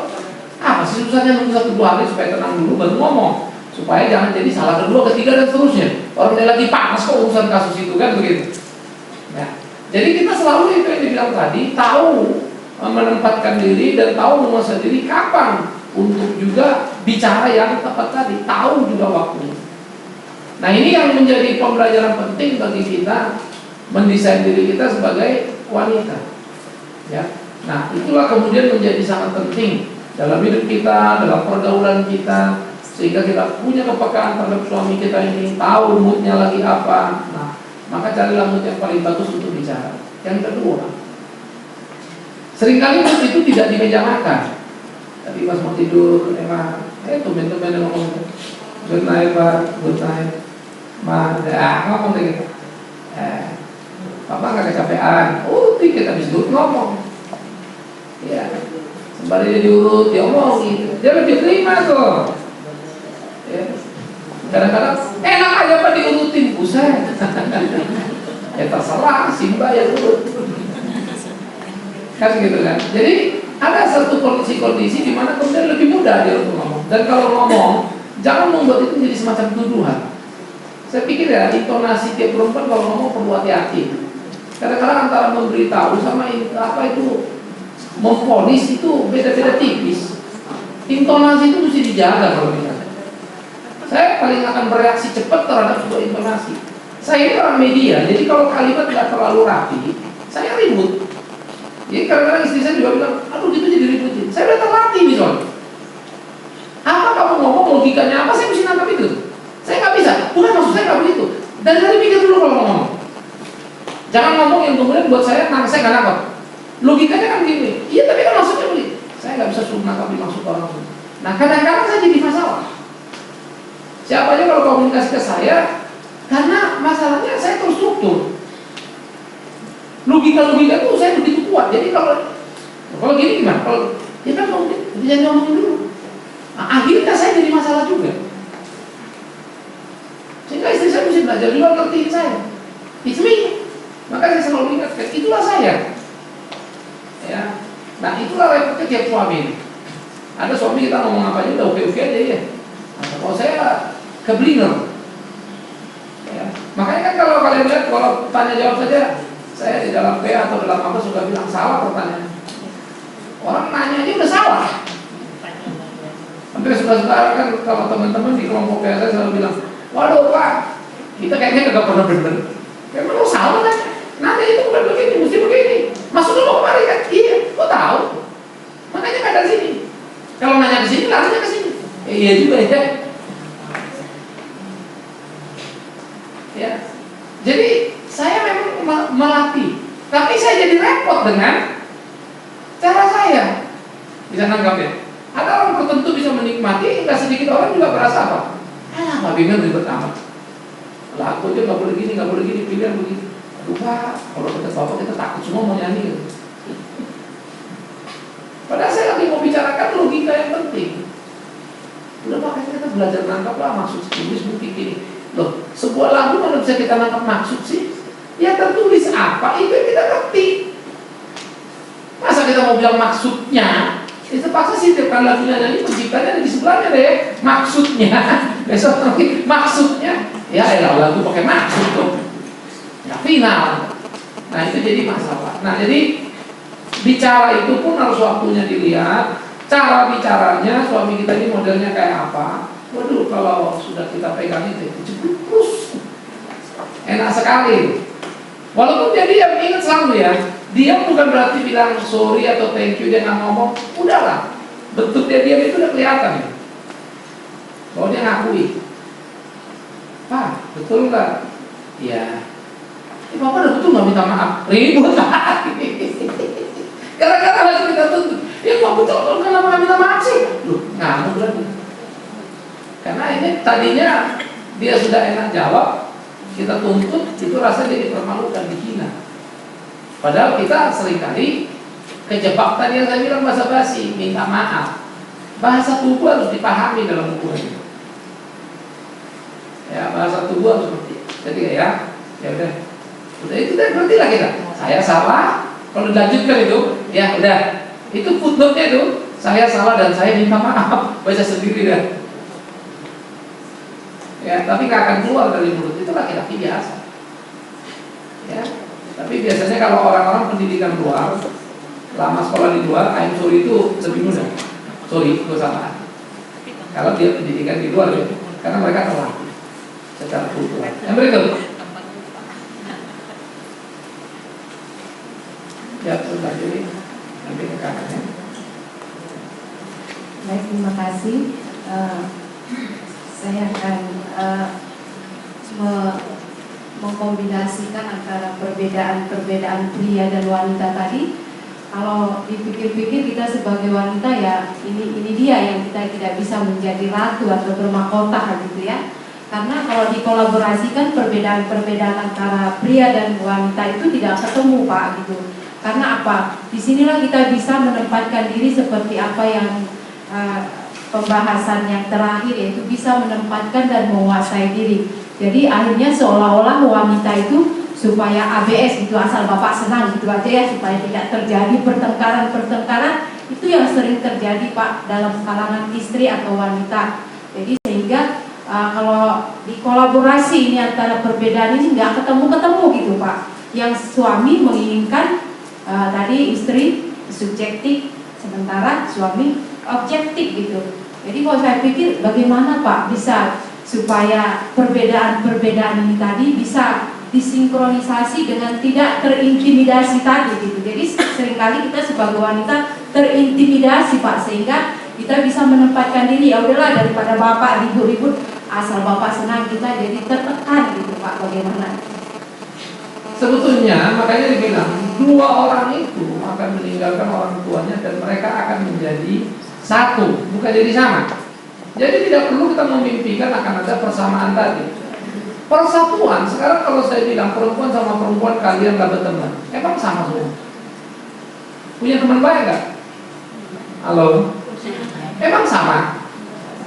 Oh bisa? Kenapa kita bisa punya teman baik, nggak bisa punya suami baik? Karena kita memandang suami itu dalam hubungan transaksional. Kamu harus begini, si suami juga istri harus begini. Kalau berteman kita lebih merdeka menerima teman apa adanya, karena nggak ada ikatan. Ada kecenderungan kita takut kehilangan sahabat, lalu kita belajar untuk ngerti dia. Emang dia tipenya begitu sih, udahlah. Kita coba memahami kan gitu. Tapi heran kenapa pada pasangan enggak ya? Sebetulnya cara berpikir kita yang ada yang salah. Nah lalu yang kedua, transaksional tadi. Yang kedua tadi, kalau sudah ribut kita selalu masuk terjebak dalam kompetisi. Emang cuma kamu, aku nggak mau didengerin. Padahal kita lupa, seperti yang saya bilang tadi, ada satu situasi di mana diam itu menenangkan dan memenangkan.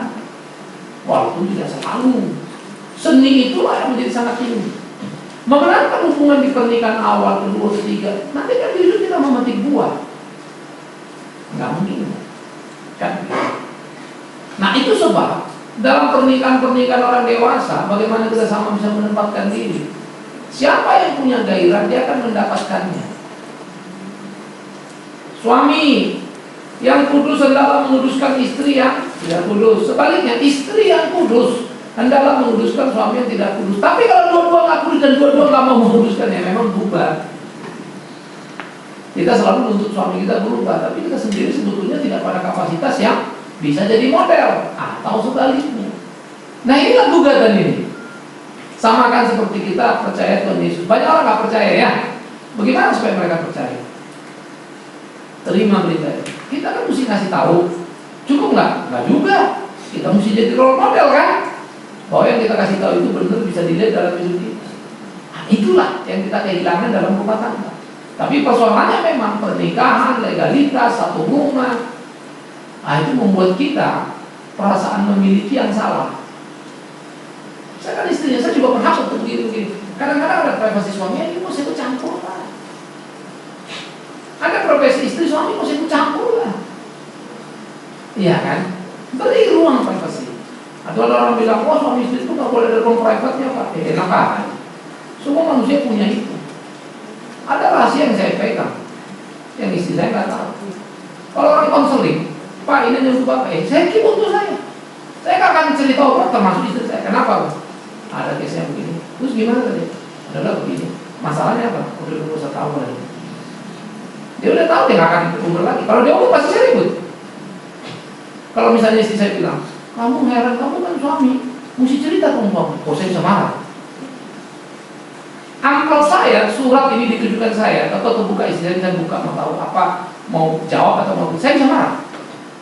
Nah itu prinsip. Tapi dia punya surat, saya nggak pernah mau buka. Walaupun itu asuransi, walaupun itu bank gitu, saya nggak mau. Nah itu prinsip saya jaga. Dan dia tahu itu. Maka kalau terbuka, saya cari siapa yang buka ini. Pegawai saya maki-maki kalau udah buka-buka. Bagi saya itu kurang ajar. Mestinya telepon saya, Pak ada surat dari sini. Ya. Gimana? Bapak kan ada di luarnya. Buka baca. Kalau kita perintah saya silakan. Nah itu privacy. Saya menghargai hak privacy, ngerti ya. Jadi bagi saya itu berprinsip. Tapi kan ada orang yang nggak ada urusan begituan ya. Apa aja dibuka. Bukan punya dia pun dibawa aja. Kan ada orang nggak ada tata krama kan. Nah itu yang bikin problem. Tapi saya kasih tahu ini prinsip saya. Terkomunikasikan. jadi kan nggak jadi ribut. Tapi saya kata di prinsip saya nggak suka. Kalau ada nama saya di situ, apapun itu, jangan pernah buka-buka. Nah, kalau ini terkomunikasikan itu akan terkurangi, keributan teratasi. Sekarang saya mau tanya, sering nggak kita berkomunikasi pada suasana yang enak nih tentang yang kita nggak suka? Kalau suami bikin apa atau suami bikin apa, kadang-kadang itu jahat nih. Padahal itu perlu sekali. Lagi enak-enak, lagi enjoy kan? Kayak kemarin ya lu jangan ngomong gitu. Wah, enggak. Saya sering sama istri saya. Kalau kita lagi pergi saya ngomong. Kemarin gitu aku nggak mau. Memang kamu betul nggak salah. Tapi karena saat lu ngomong gue jadi naik darah nih. Nggak salah, dia betul. Tapi cara kamu ngomong itu bikin saya marah. Pasti dia nggak terima kalau saya marah kan. Tapi kemudian saya harus kasih tahu kan. Kapan? Nanti pas jalan, pas lagi makan, pas lagi enak aja lah pokoknya. Komunikasi kan jangan langsung beres, nggak tentu bisa 2-3 kali dulu. Namanya berkomunikasi suami istri itu yang paling susah. Murid ngajar apa, guru ngajar murid itu gampang, karena satu lebih pintar, satu kurang pintar. Kalau dua-dua sama-sama pintar itu, suami sama istri kan merasa paling pintar dan merasa paling benar, karena dua-dua pada relasi pernikahan. Jadi struktur atau lembaga pernikahan ini bisa jadi bumerang kalau dianggap saya punya hak, kamu punya hak, kita kelahi gitu. Padahal ini mesti jadi hak dan kewajiban kan, dimana dua orang menjadi satu, dua-dua wajib untuk mengabaikan dirinya untuk menjadi kita. Nah jadi bilakah, kapankah, mulailah ambil waktu yang tepat, yang senang, yang bagus. Tadi ngomong-ngomong, ketawa-ketawa, bercanda-bercanda, diomongin 1, 2. Tapi ingat kalau ngomong itu jangan dalam nada apa namanya, apa sih lo, jadi kayak menggurui. Akhirnya omongan yang santai pun jadi ribut lagi, keributan baru lagi gitu kan. Nah itu harus dijaga ya. Nah, jadi bukan tidak mungkin, sangat mungkin. Kenapa? Saudara tahu gear tahu ya? Tahu ya gear yang muter itu kan? Jam tangan kita kan ada gigi-giginya juga kecil-kecil kan? Itu muter karena ada berapa gear? 1, 2, 3 gear kan? Jadi saling memutar kan? Kalau enggak itu berat sekali muternya. Dengan gear itu jadi mudah deh. Terus dari besar putar ke kecil atau dari kecil ke besar, sama seperti sepeda kan? Ada 2 gear depan belakang, nggak sama kan? Depan yang kita dayung itu besar, ke belakang kecil, putarnya jadi ringan nih. Kalau dua-duanya gede berat setengah mati. Ya, makanya dia besar kecil. Itu sebab kalau sepeda balap kan ada 1, 2, 3 bisa berubah gear belakangnya kan? Oh, bisa paling berat, bisa ringan kan? Ada hitungannya tuh. Maka apapun yang berat, ketika 2 gear ini berjalan bersama bisa diatasi. Sebetulnya itu yang kita perlukan. Makanya saya bilang tadi, suami istri yang hidup sehati, kalau kaya itu bahagia, miskin pun senang luar biasa. Nggak ada masalah ya.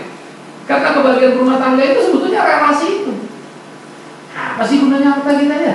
Istri mobil sendiri, suami mobil sendiri, tapi masing-masing pergi sendiri-sendiri. Lebih bagus miskin lah kita satu atap. Tapi udah miskin gak ada makanan, ribut pula lagi. Aduh mana? Kayak salah miskin salah kan jadinya. Nah bagaimana? Inilah seni. Ya ini yang harus kita pahami dan ini memang harus kita mengerti ya. Jadi tampaknya pada berbeda semua betul. Tapi perbedaan itu kan 2 dulu tadi. Bagaimana bergerak menjadi satu pergerakan hebat. Kenapa? Di perbedaan itu yang objektif itu membutuhkan subjektif yang tinggi. Coba saya tanya, kalau soal udah ngapain kau mikir? Stop, nggak usah dipikirin, selesai. Kalau perempuan beda, apa? Ya mungkin begini, lain. Jadi saling membutuhkan. Makanya saya bilang nggak ada satu pria terlalu kuat untuk sendirian. Dengarkan saya, nggak ada satu wanita bisa mandiri tanpa butuh yang lain.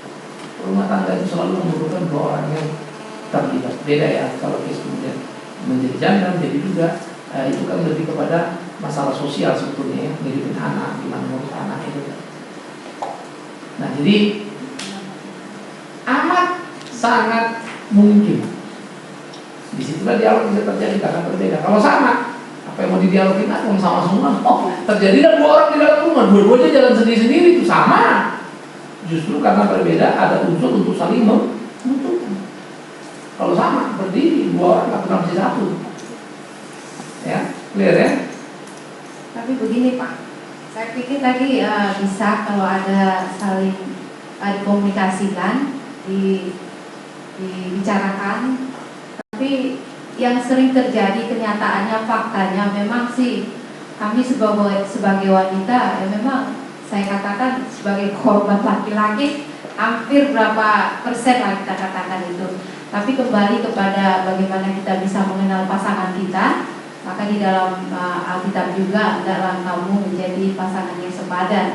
Tapi kembali kepada ini tadi Pak. Jadi sehingga kami sebagai wanita ya seringkali bisa menempatkan kami sebagai orang yang bisa kami kuasai diri kami. Tetapi ya itu tadi. Tapi saya bisa mengerti kembali seperti apa yang sudah Bapak terangkan. Kalau memang ada relasi, komunikasi, mungkin perbedaan-perbedaan itu bisa kita samakan, yang dua bisa jadi satu, yang diri yang besar yang sedang tadi itu bisa berjalan seiring dengan apa yang kita mau gitu ya.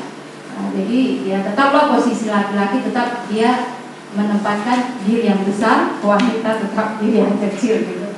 Enggak juga, kan dia bilang di atas bukan karena lebih tinggi, di bawah bukan karena lebih rendah. Pola posisi itu salah justru. Nggak boleh itu ditumbuh kembangkan. Makanya laki-laki mau menangkan diri mau apa? Itu hakikat psikologis dia. Bagaimana memenangkan itu seperti Delila memenangkan? Masa kalian nggak pengen jadi Delila sih? Buat suami itu Samson usaha gede tapi kalah di Delila. Iya dong. Nah, saya kasih contoh satu ya. Ada satu ibu, aduh manis banget, ibu udah tua. Lagi ngomong, kita nggak terakhir jangan ribut Pak. Paling sampai 3 bulan mau masuk 40 kan. Kenapa tante? Wah, kasih rumusan nih. Tapi nah, kayaknya lama-lama saya hafal sih Om. Kalau dia ngomong apa aja kita kasih tahu, malah jadi ribut. Akhirnya tante gimana? Tante diamin aja. Terus udah diamin paling si Om ngomong 2-3-4 menit diam. Lama-lama dia tahu kalau dia ngomong tante diamin. Jadi dia kalau ngomong tante. Loh, negatif. Tetapi yang kalah siapa? Saya kasih tahu saya. Siapa yang kalah, siapa yang menang? Suaminya, istrinya menang. Ayo suaminya mikir, udah lah gue ikut bini gue sebenarnya. Ya paling dia ngomong dari 5 menit, 4 menit, 3 menit. Ya dia tahu gak bakal. Tapi konsisten istrinya. Nah kita pikir kalau suami yang ngomong terus, jadi kita kalah. Salah dong. Toh pada akhirnya ya istrinya memainkan peran hebat. Lu mau teriak berapa menit? Teriak sama kan karakter gitu. Dia lakukan apa yang semestinya. Saya pikir ya si tante itu udah tua. Saya bilang hebat tuh tante rumusan. Tapi masalahnya memang bukan soal logika gitu, penguasaan diri. Bisa kan kita terima begitu? Kita kan suami 1, kita nyampernya 3. Nyamper lagi suami 5, kita 8 kan gitu. Terbakar rumah semuanya. Kan selalu kan. Kalau coba kita kan pengalaman lagi. Kalau kita ladenin pasti jadi apa? Ribut. Coba kita diam. Sesudah kita ribut kita diam apa? Jadi diam nggak? Kenapa nggak diam dari awal? Bukan itu aja sebetulnya. Ngapain capek-capek ribut? Makanya diam-diam juga kan gitu ya. Capek banget kita ribut sebetulnya. Nah, jadi diam tidak sama dengan kalah. Udahlah saya memang nasibnya begini, nggak boleh. Bukan itu. Tapi diam dengan elegan. Nah, udah selesai kan? Tapi dia salah Pak. Apa? Simpen dulu. Besok lagi makan berdua atau lagi acara apa? Baru ngomong pelan. Itu kan soal masalah waktu aja. Kan nangkap ya? Karena yang saya bilang tadi, bisa jadi dia begitu sebetulnya dia juga tahu salah, tapi lagi emosi gitu. Pulang kantor tadi ada anak buahnya begini, atau dia dimaki bosnya, atau dia pas di jalan diserempet atau dimaki-maki pulang. Itu yang pulang ke rumah meledak. Please, korban itu kita ngerti dulu lah sebentar. Ya kita bantu dia. Kalau nggak akan lebar. Seninya itu memang ya, saya juga harus mengakui ini mudah, enak dibicarakan, susah dilakukan. Betul. Ya. Kalau dulu saya banting apa ya? Itu juga saya. Sekarang pas saya diem. Kalau saya diem udah marah banget itu. Lebih bagus saya marah teriak, ya masih marah lagi. Daripada diem marah banget, artinya kalau saya terusin saya bisa ngamuk-ngamuk begitu kan. Daripada saya ngamuk-ngamuk bikin dosa lagi dengan gue diem dah. Ya kalau dia bikin dosa kan masih ada dikitan gitu ya. Gak kebanyakan. Kalau ngomong kan bisa ngaco lah. Jadi kadang-kadang nggak enakin karena bukan tipe saya. Saya tipe orang yang terbuka. Tapi saya habis ngomong, habis mau teriak apapun saya selesai. Saya nggak pernah nyimpen. Saya malas menabung persoalan. Tapi nggak semua orang seneng keluar kalimat keras tapi selesai. Tapi nggak semua orang juga suka kan. Nah, melatih diri lagi terus. Tapi kalau saya dengan teman, dengan kawan, bisa lebih terlatih karena ada hal-hal yang saya jaga kan. Ini kan kawan, ini kan teman saya. Saya bisa jaga. Tapi orang yang lebih dekat, orang kantor, orang di rumah saya, itu lebih mudah untuk keluar. Artinya kan latihan saya tinggal saya perketat lagi kan. Habis dari berteman dengan teman, jaga diri, terus dalam kantor, terus di rumah kan itu aja kan sebenarnya kan pelatihan yang didapat. Acara saya bikin dulu. Jadi kita mesti memikirkan masing-masing kita kan unik pada dirinya ya, nggak sama ya. Ini cocok buat si A, ini cocok buat si B, nggak tentu buat si C. Nah, jadi kita lihatlah diri kita cocok seperti apa. Tapi secara general kita tahu ada bagian-bagian tertentu yang bisa kita lakukan. Itu yang pentingnya. Good. Yang berikut tadi. Oke.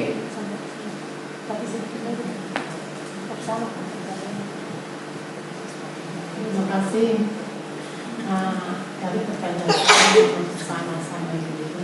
Tapi yang saya tanyakan satu lagi, kenapa kalau si wanita bersama sama si pasangannya, tetap kita yang salah. Tetapi kalau pasangan kita yang salah, dia tidak mau mengaku salah. Itulah satu. Dan satu bagi si laki-laki, kalau dia melakukan maaf, sering kali maaf seksualnya kepada pasangannya, semuanya hilang.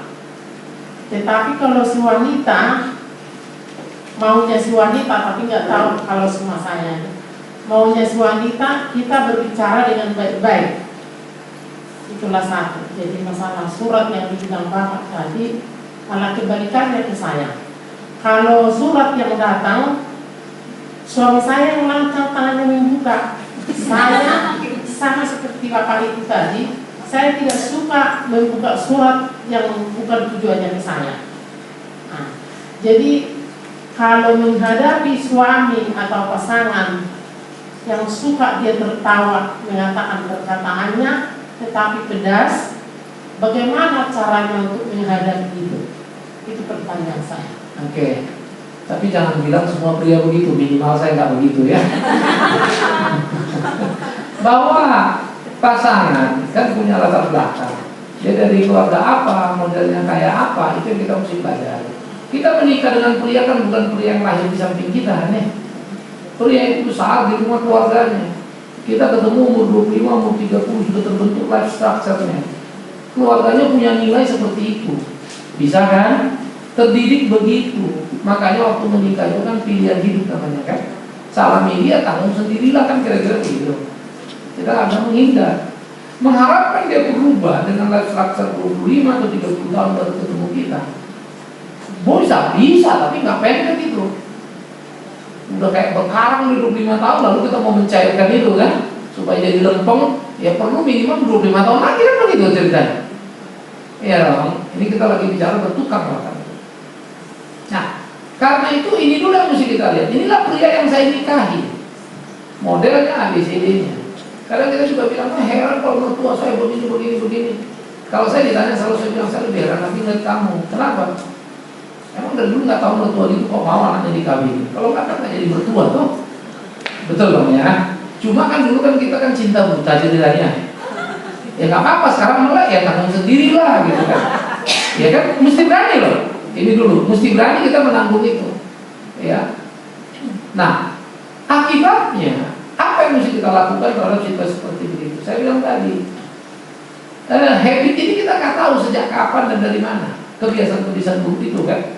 Tapi begitulah dia berkeluarga dan hafal pergaulannya yang rusak-rusak ini dan bawa dalam rumah. Kita marah, wajar kita marah terhadap sebuah kesalahan. Tapi apakah marah itu memperbaiki? Enggak juga, tetap aja wanita yang salah. Saya bilang tadi, kenapa salah? Karena kita melawan direct pada titik persoalan.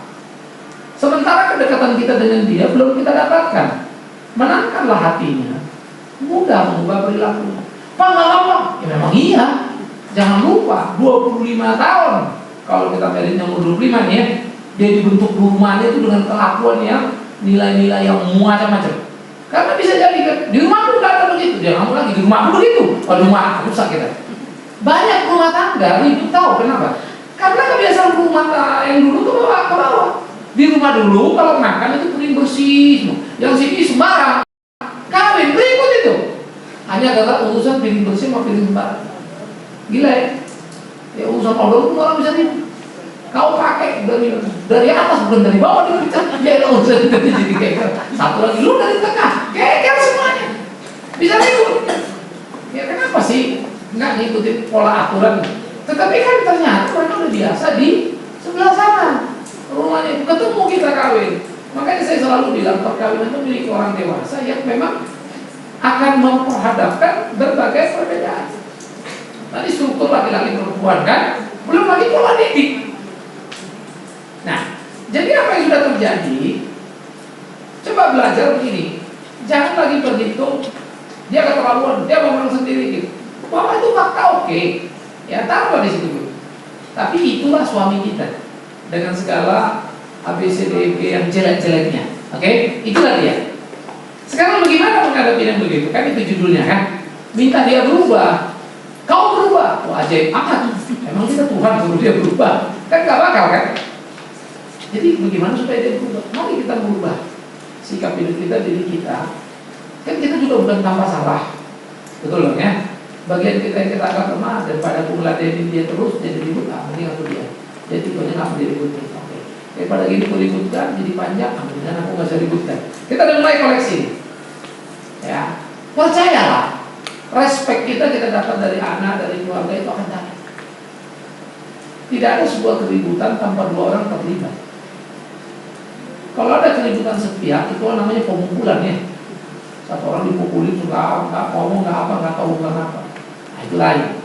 Itu namanya penganiayaan. Tapi kalau keributan dalam rumah tangga selalu memerlukan dua orang. Lepas dari suaminya salah 80%, istrinya cuma 20. 20-nya apa? Suaminya ngamuk-ngamuk teriak ya diladenin. Memang dia nggak salah kan? Tapi meladeni ya, suami yang emosi itulah jadi pemicunya meledak bom. Nah, jadi ini bagian-bagian yang kita ubah. Enak di dia dong Pak, nggak apa-apa. Masa Tuhan nggak perhatikan kita? Masa Tuhan nggak berkati kita? Itulah iman kita kan. Nah disitulah bilang istri yang kudus menguduskan suami yang tidak. Nah, ini perkelahian kita. Ya, nggak ada obat. Bim salah bim langsung dia berubah. Tapi dia tuh kawin perempuan, ya cuma satu lah. Ya. Dia apa namanya? Dipotong aja itu. Dijadikan apa itu namanya itu? Apa namanya kalau di istana itu apa itu? Apa? Kasih dikebiri. Ya tapi orang dikebiri, mungkin dia nggak melakukan lagi. Tapi otaknya tetap jahat kan, kotor kan, bisa lebih gawat lagi. Nah, jadi kan kalau kita bilang, ternyata orang yang kurang ajar suami perempuan dikebiri pun memang dia tidak lagi bisa, tetapi bukan berarti dia berhenti berzina. Entah dengan pikirannya, atau otaknya, entah nonton bupera, apa segala macam dia kalinya lah itu. Jadi abnormal dalam seksualitas.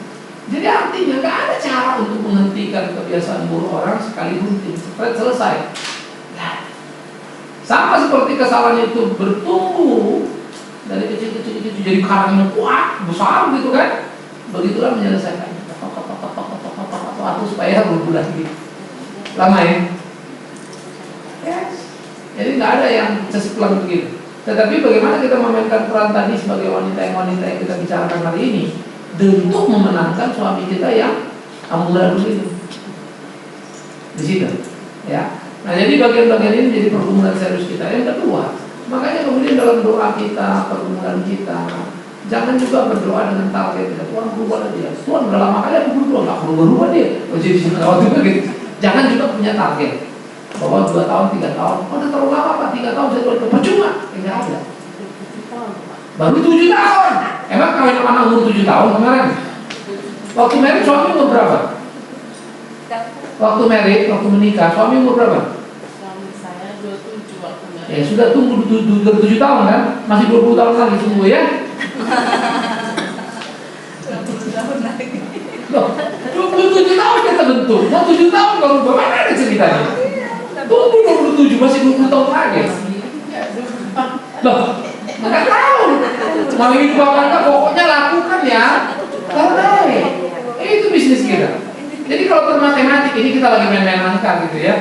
Nah, iya lah 20 tahun, 7 tahun ya, rumahnya sana diakuin duit semua mamanya. Ketemu aku baru 7 tahun, gimana mau berubah? Ya tunggu 2 bulan.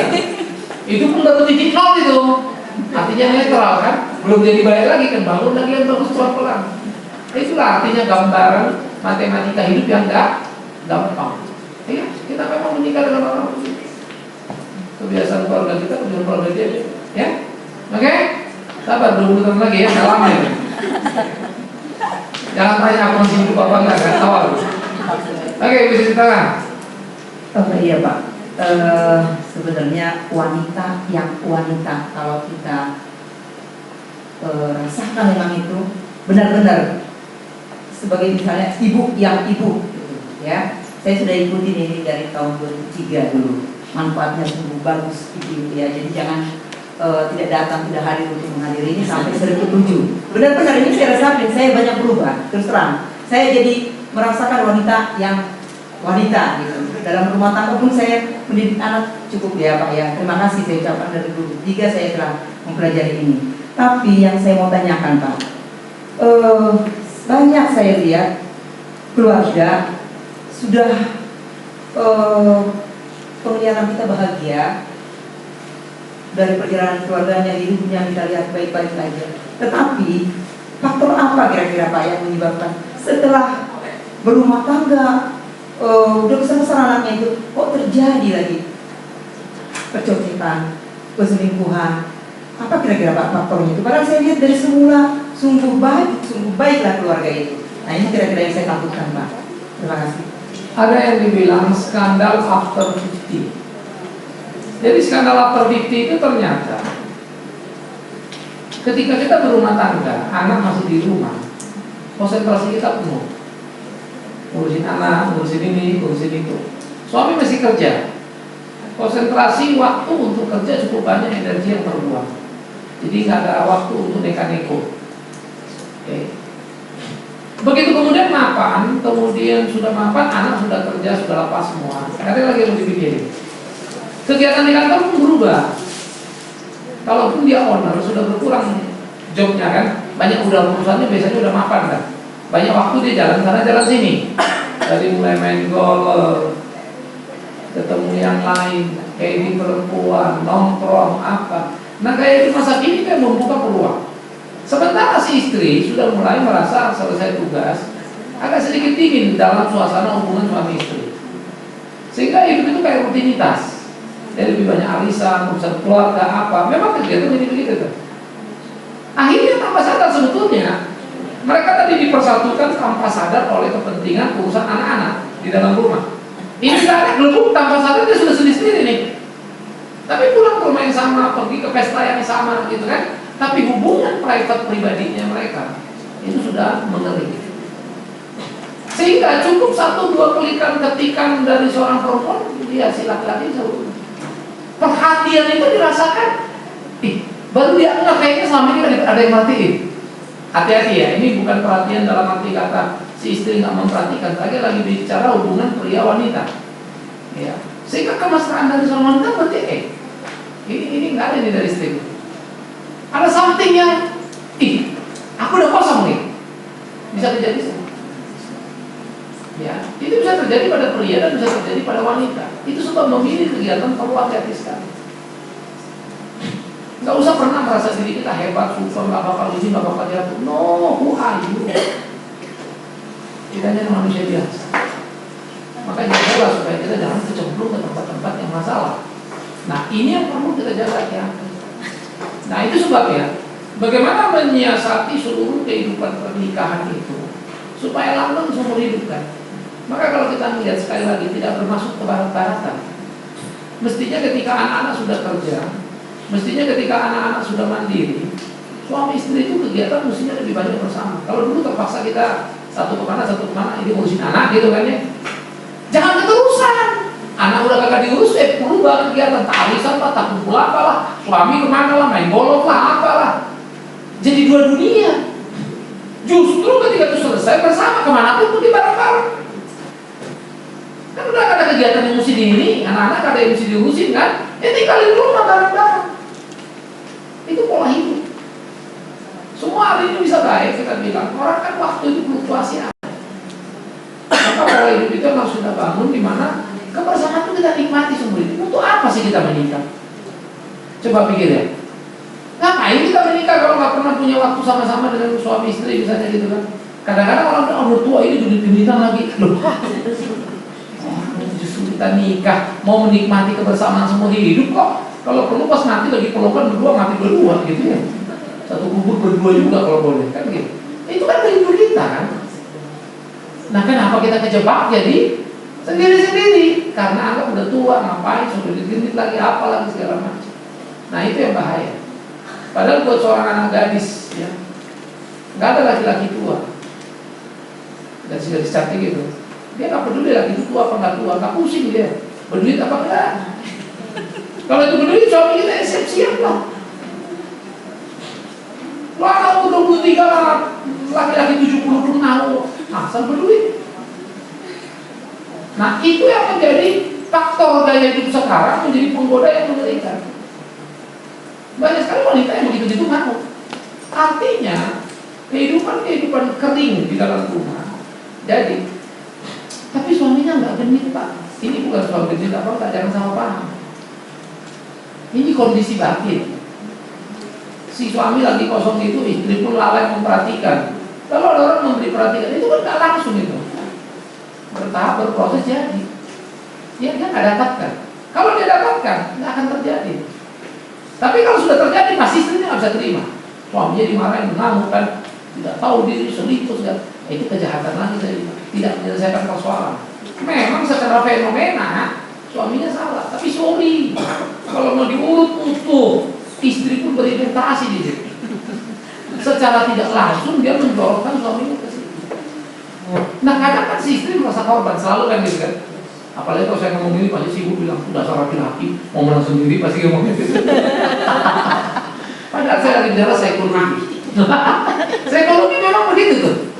Ya, punya kecenderungan. Jadi secara pasif istrinya berbuat kesalahan. Memang secara aktif suaminya terlibat.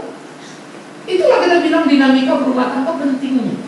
Kenapa dua orang ini kalau satu kuatnya setengah mati? Begitu terpisah bahayanya. Nah ini yang kita maintain terus dalam hidup kita, hari-hari kita ya. Sehingga hubungan itu memang betul-betul jadi hubungan yang Tuhan anugerahkan dan kita nikmati. Nah, makanya kalau kebersamaan hubungan suami istri hati-hati. Orang Barat selalu saya bilang, kalau saya pergi ke taman lagi di Eropa jalan, lihat ini saya paling sering kalau ngeliat orang tua jalan berdua ya. Dia pergi ke taman, duduk di taman, beli roti, anjing dikasih makan, dia cecak kakek berdua cerita apa cerita. Kadang-kadang saya gede. Terus ada klub-klub, kalau kita lagi perhatiin klub-klub itu, klub-klub itu kumpulan orang-orang tua tuh banyak.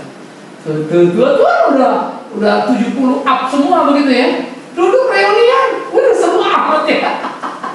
Saya lagi bayangin kalau kita tua-tua reuni ya. Kan udah ada kerja lagi, suami gak ada alasan lagi kan. Duduk deh kita bareng-bareng sama suami, udah sama-sama tua. Waduh hidup itu mereka nikmati betul. Mereka nikmati betul. Saya dari itu kamu.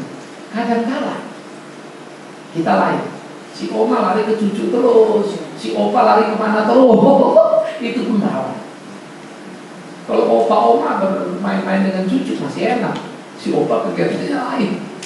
Si oma yang ngurusin cucu itu bahaya.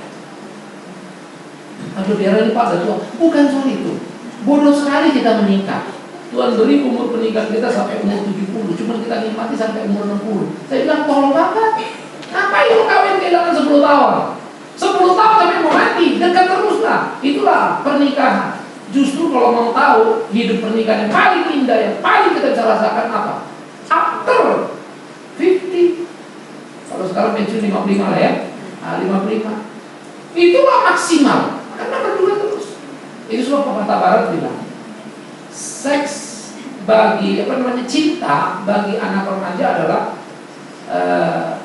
gairah, nafsu. Ya. Jadi maco, cantik atau apa. Bagi anak orang dewasa, seks adalah take and give. Kita hidup saling memberi, terima, selalu ukurannya begitu. Tapi bagi orang tua, tahu cinta kebergantungan. I need you. Tapi memang ketuaan membuat si opa tidak bisa sendiri, si oma juga tidak kebergantungan yang lebih. Di situ cinta itu bisa tumbuh subur. Kenapa di waktu cinta tumbuh subur, malah dua wanita bisa? Si oma kegiatannya mana, si opa kegiatannya mana? Mulai sekarang pikir baik-baik. Dekat-dekat ya, kalau suami pensiun tuh sering-sering bareng-bareng. Jangan bilang, dia mau ke sana, udah kau aja lagi pergi, aku nggak ikut. Maaf ya, kecuali saudara sakit ya. Kalau sedikit capek, udah ikut saja. Oh, pergi sama suami. Kadang-kadang dia ngomong kita nggak ngerti, udahlah. Masalahnya nggak diajak, Pak. Kenapa? Masalahnya nggak diajak. Janganlah gitu. Tendensius sekali. Itu malah pau katanya. Jadi makanya sih dilempar. Berarti wanita itu harus terus bekerja terus untuk Sama, si pria pun apakah pria loh, karena begitu mereka bersama ya. Jangan bilang wanita itu bekerja, dia mendapatkan kegairahan cinta itu. Justru mereka saling mengisi. Sekarang oke, saya nggak mau kerja lagi, biarin dia sendiri. Kita kehilangan bagian diri kita bagian dari laki-laki. Ya. Lalu laki-laki itu membentuk bagian dirinya. Bodoh amat mau kehilangan itu kan gitu sebetulnya. Tapi kita jangan memandang itu sebagai duty, sebagai tugas. Itu yang sudah salah. Capek lah Pak, kemana jalan terus kamu sih nemenin diri dulu deh. Loh, ini yang seringkali pandangan suami istri yang salah, dianggap itu tugas. Nemenin, bukan. Maka hubungan batin itu yang di-maintain. Saya laki-laki nih, udah punya planning. Kalau anak saya sudah gede, saya bilang apa? Saya akan banyak pelayan. Ya, saya kan sama istri saya ikut terus deh, mesti kemana terus. Sekarang saya libatkan di dalam banyak hal. Ya, kita lebih bergantung kadang-kadang ya urusan transport, ya urusan tiket kadang-kadang yang kita mesti lihat-lihat lah gitu ya. Lagi cukup uang jalan, atau kemudian anak-anak lagi mau ujian atau apa, sendiri atau tinggal. Tapi kalau saya perlu pergi keluar, misalnya keluar negeri kalau long term gitu, saya akan pergi duluan. Walaupun tiket saya dibayarin oleh yang undang, tiket istri saya kan nggak dong. Tapi kamu saya tanggung sendiri, kita jalan. Akibatnya saya pelayanan ke luar negeri nggak dapat apa-apa, kasarnya. Karena mereka kasih PK mungkin beli tiket aja tok, jadi bisa-bisa nggak cukup kan. Tapi kita bisa tutup dulu. Terus simpel, ya. Jadi hal-hal yang begini bagi saya lebih bagus. Kita maintain. Mau apa lagi dunia? Ya. Maka kita menyiasati terus, ya. Terus menyiasati, menikmati hidup ini. Itu indah. Ya, jadi bukan tugas. Kalau tugas memang hanya tadi, pokoknya mati loh bisa. Tugas terus mendapat begini. Bukan. Kebersamaan itu adalah cinta itu, batin. Ya. Good.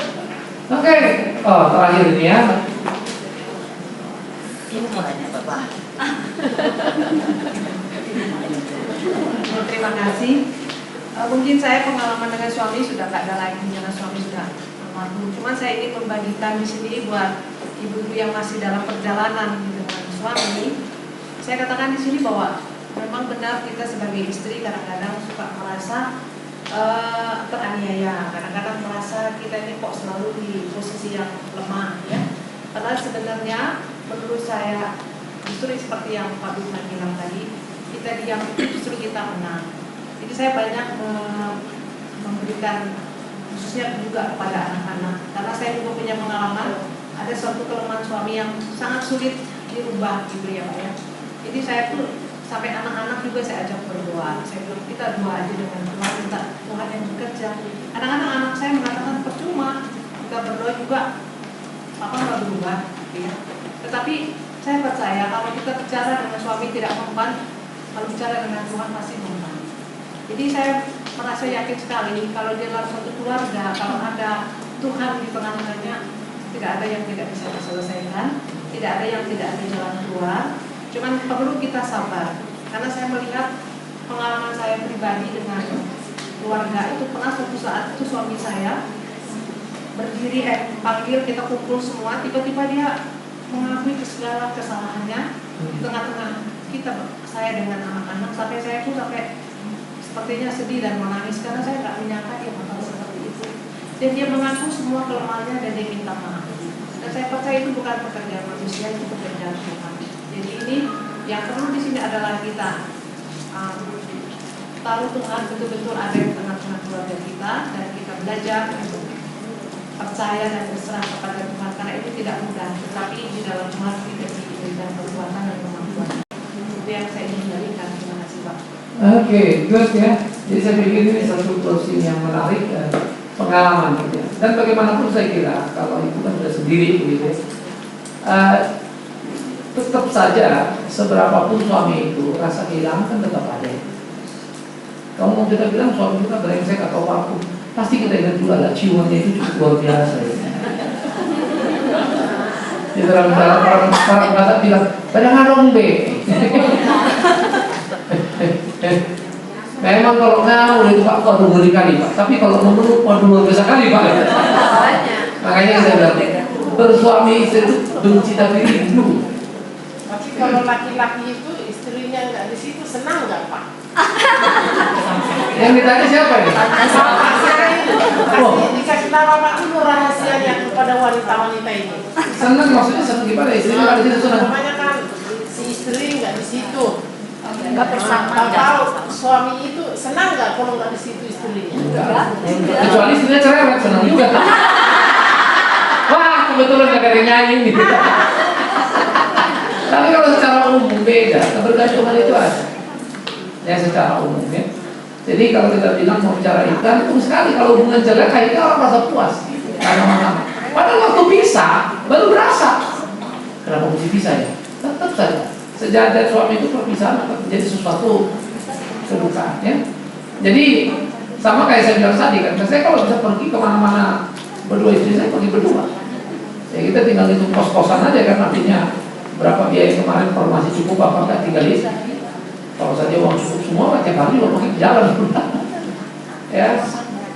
Jadi bangun juga nanti inilah kalian bikin honeymoon dulu ya. Sama bapak nanti bilang, aku rasanya mau honeymoon sama kau dulu dan mandi kita. Kembali kan ya. Di pantai. Terus nyanyi. Luga-luga seluruh. Bukan itu membangun apa romantisme itu. Kadang-kala kesunyian, ya, kesunyian keberduaan membuat kita klik. Terlalu banyak yang kita buat. Tiap hari ini kita ribut-ribut. Kalau lagi sendiri, sunyi kita merenung. Ada something yang kita buat. Indah loh ternyata bersama. Makanya perlunya honeymoon dalam tanda petik ya. Artinya pergi berdua. Ya, menikmati keberduaan itu indah. Please, nggak harusnya kita bilang nggak bisa kembali ya, nggak kembali kemana? Mau ke Bandung, kayak mau kemana? Kayak anak-anak nggak usah ikut. Ya, selalu ada. Kayak sayangnya kita ini kerja terlalu gila-gilaan, menghabiskan uang memang banyak, tetapi seringkali sebetulnya kalau uang itu kita pakai yang ini kita irit bisa untuk jalan berdua ya. Tapi kalau jalan berdua kayak nggak ada kos, padahal kos itu kalau diatur betul bisa irit sebetulnya bisa kok. Penting. Ya, tapi kalau nggak sempat pun makan malam berdua, it's okay. Itu menghidupkan nuansa itu. Ya. Saya pikir itu harus kita lakukan. Ya. Oke, kita berdoa ya. Terima kasih ya Tuhan untuk apa yang boleh kami renungkan dari seminar kami wanita bermahkota ini. Kami bersyukur berterima kasih untuk bagian pertama wanita yang wanita. Tak mudah untuk kami memainkan peran secara utuh, tapi kami percaya Tuhan akan memampukannya. Karena itulah kami menyerahkan diri sepenuhnya ke dalam tangan Tuhan. Tuhan tolong untuk hidup kami. Demi Yesus Kristus Tuhan kami serahkan hidup kami. Jadikan kami alat yang tangguh. Terpujilah Tuhan kekal selama-lamanya. Amin.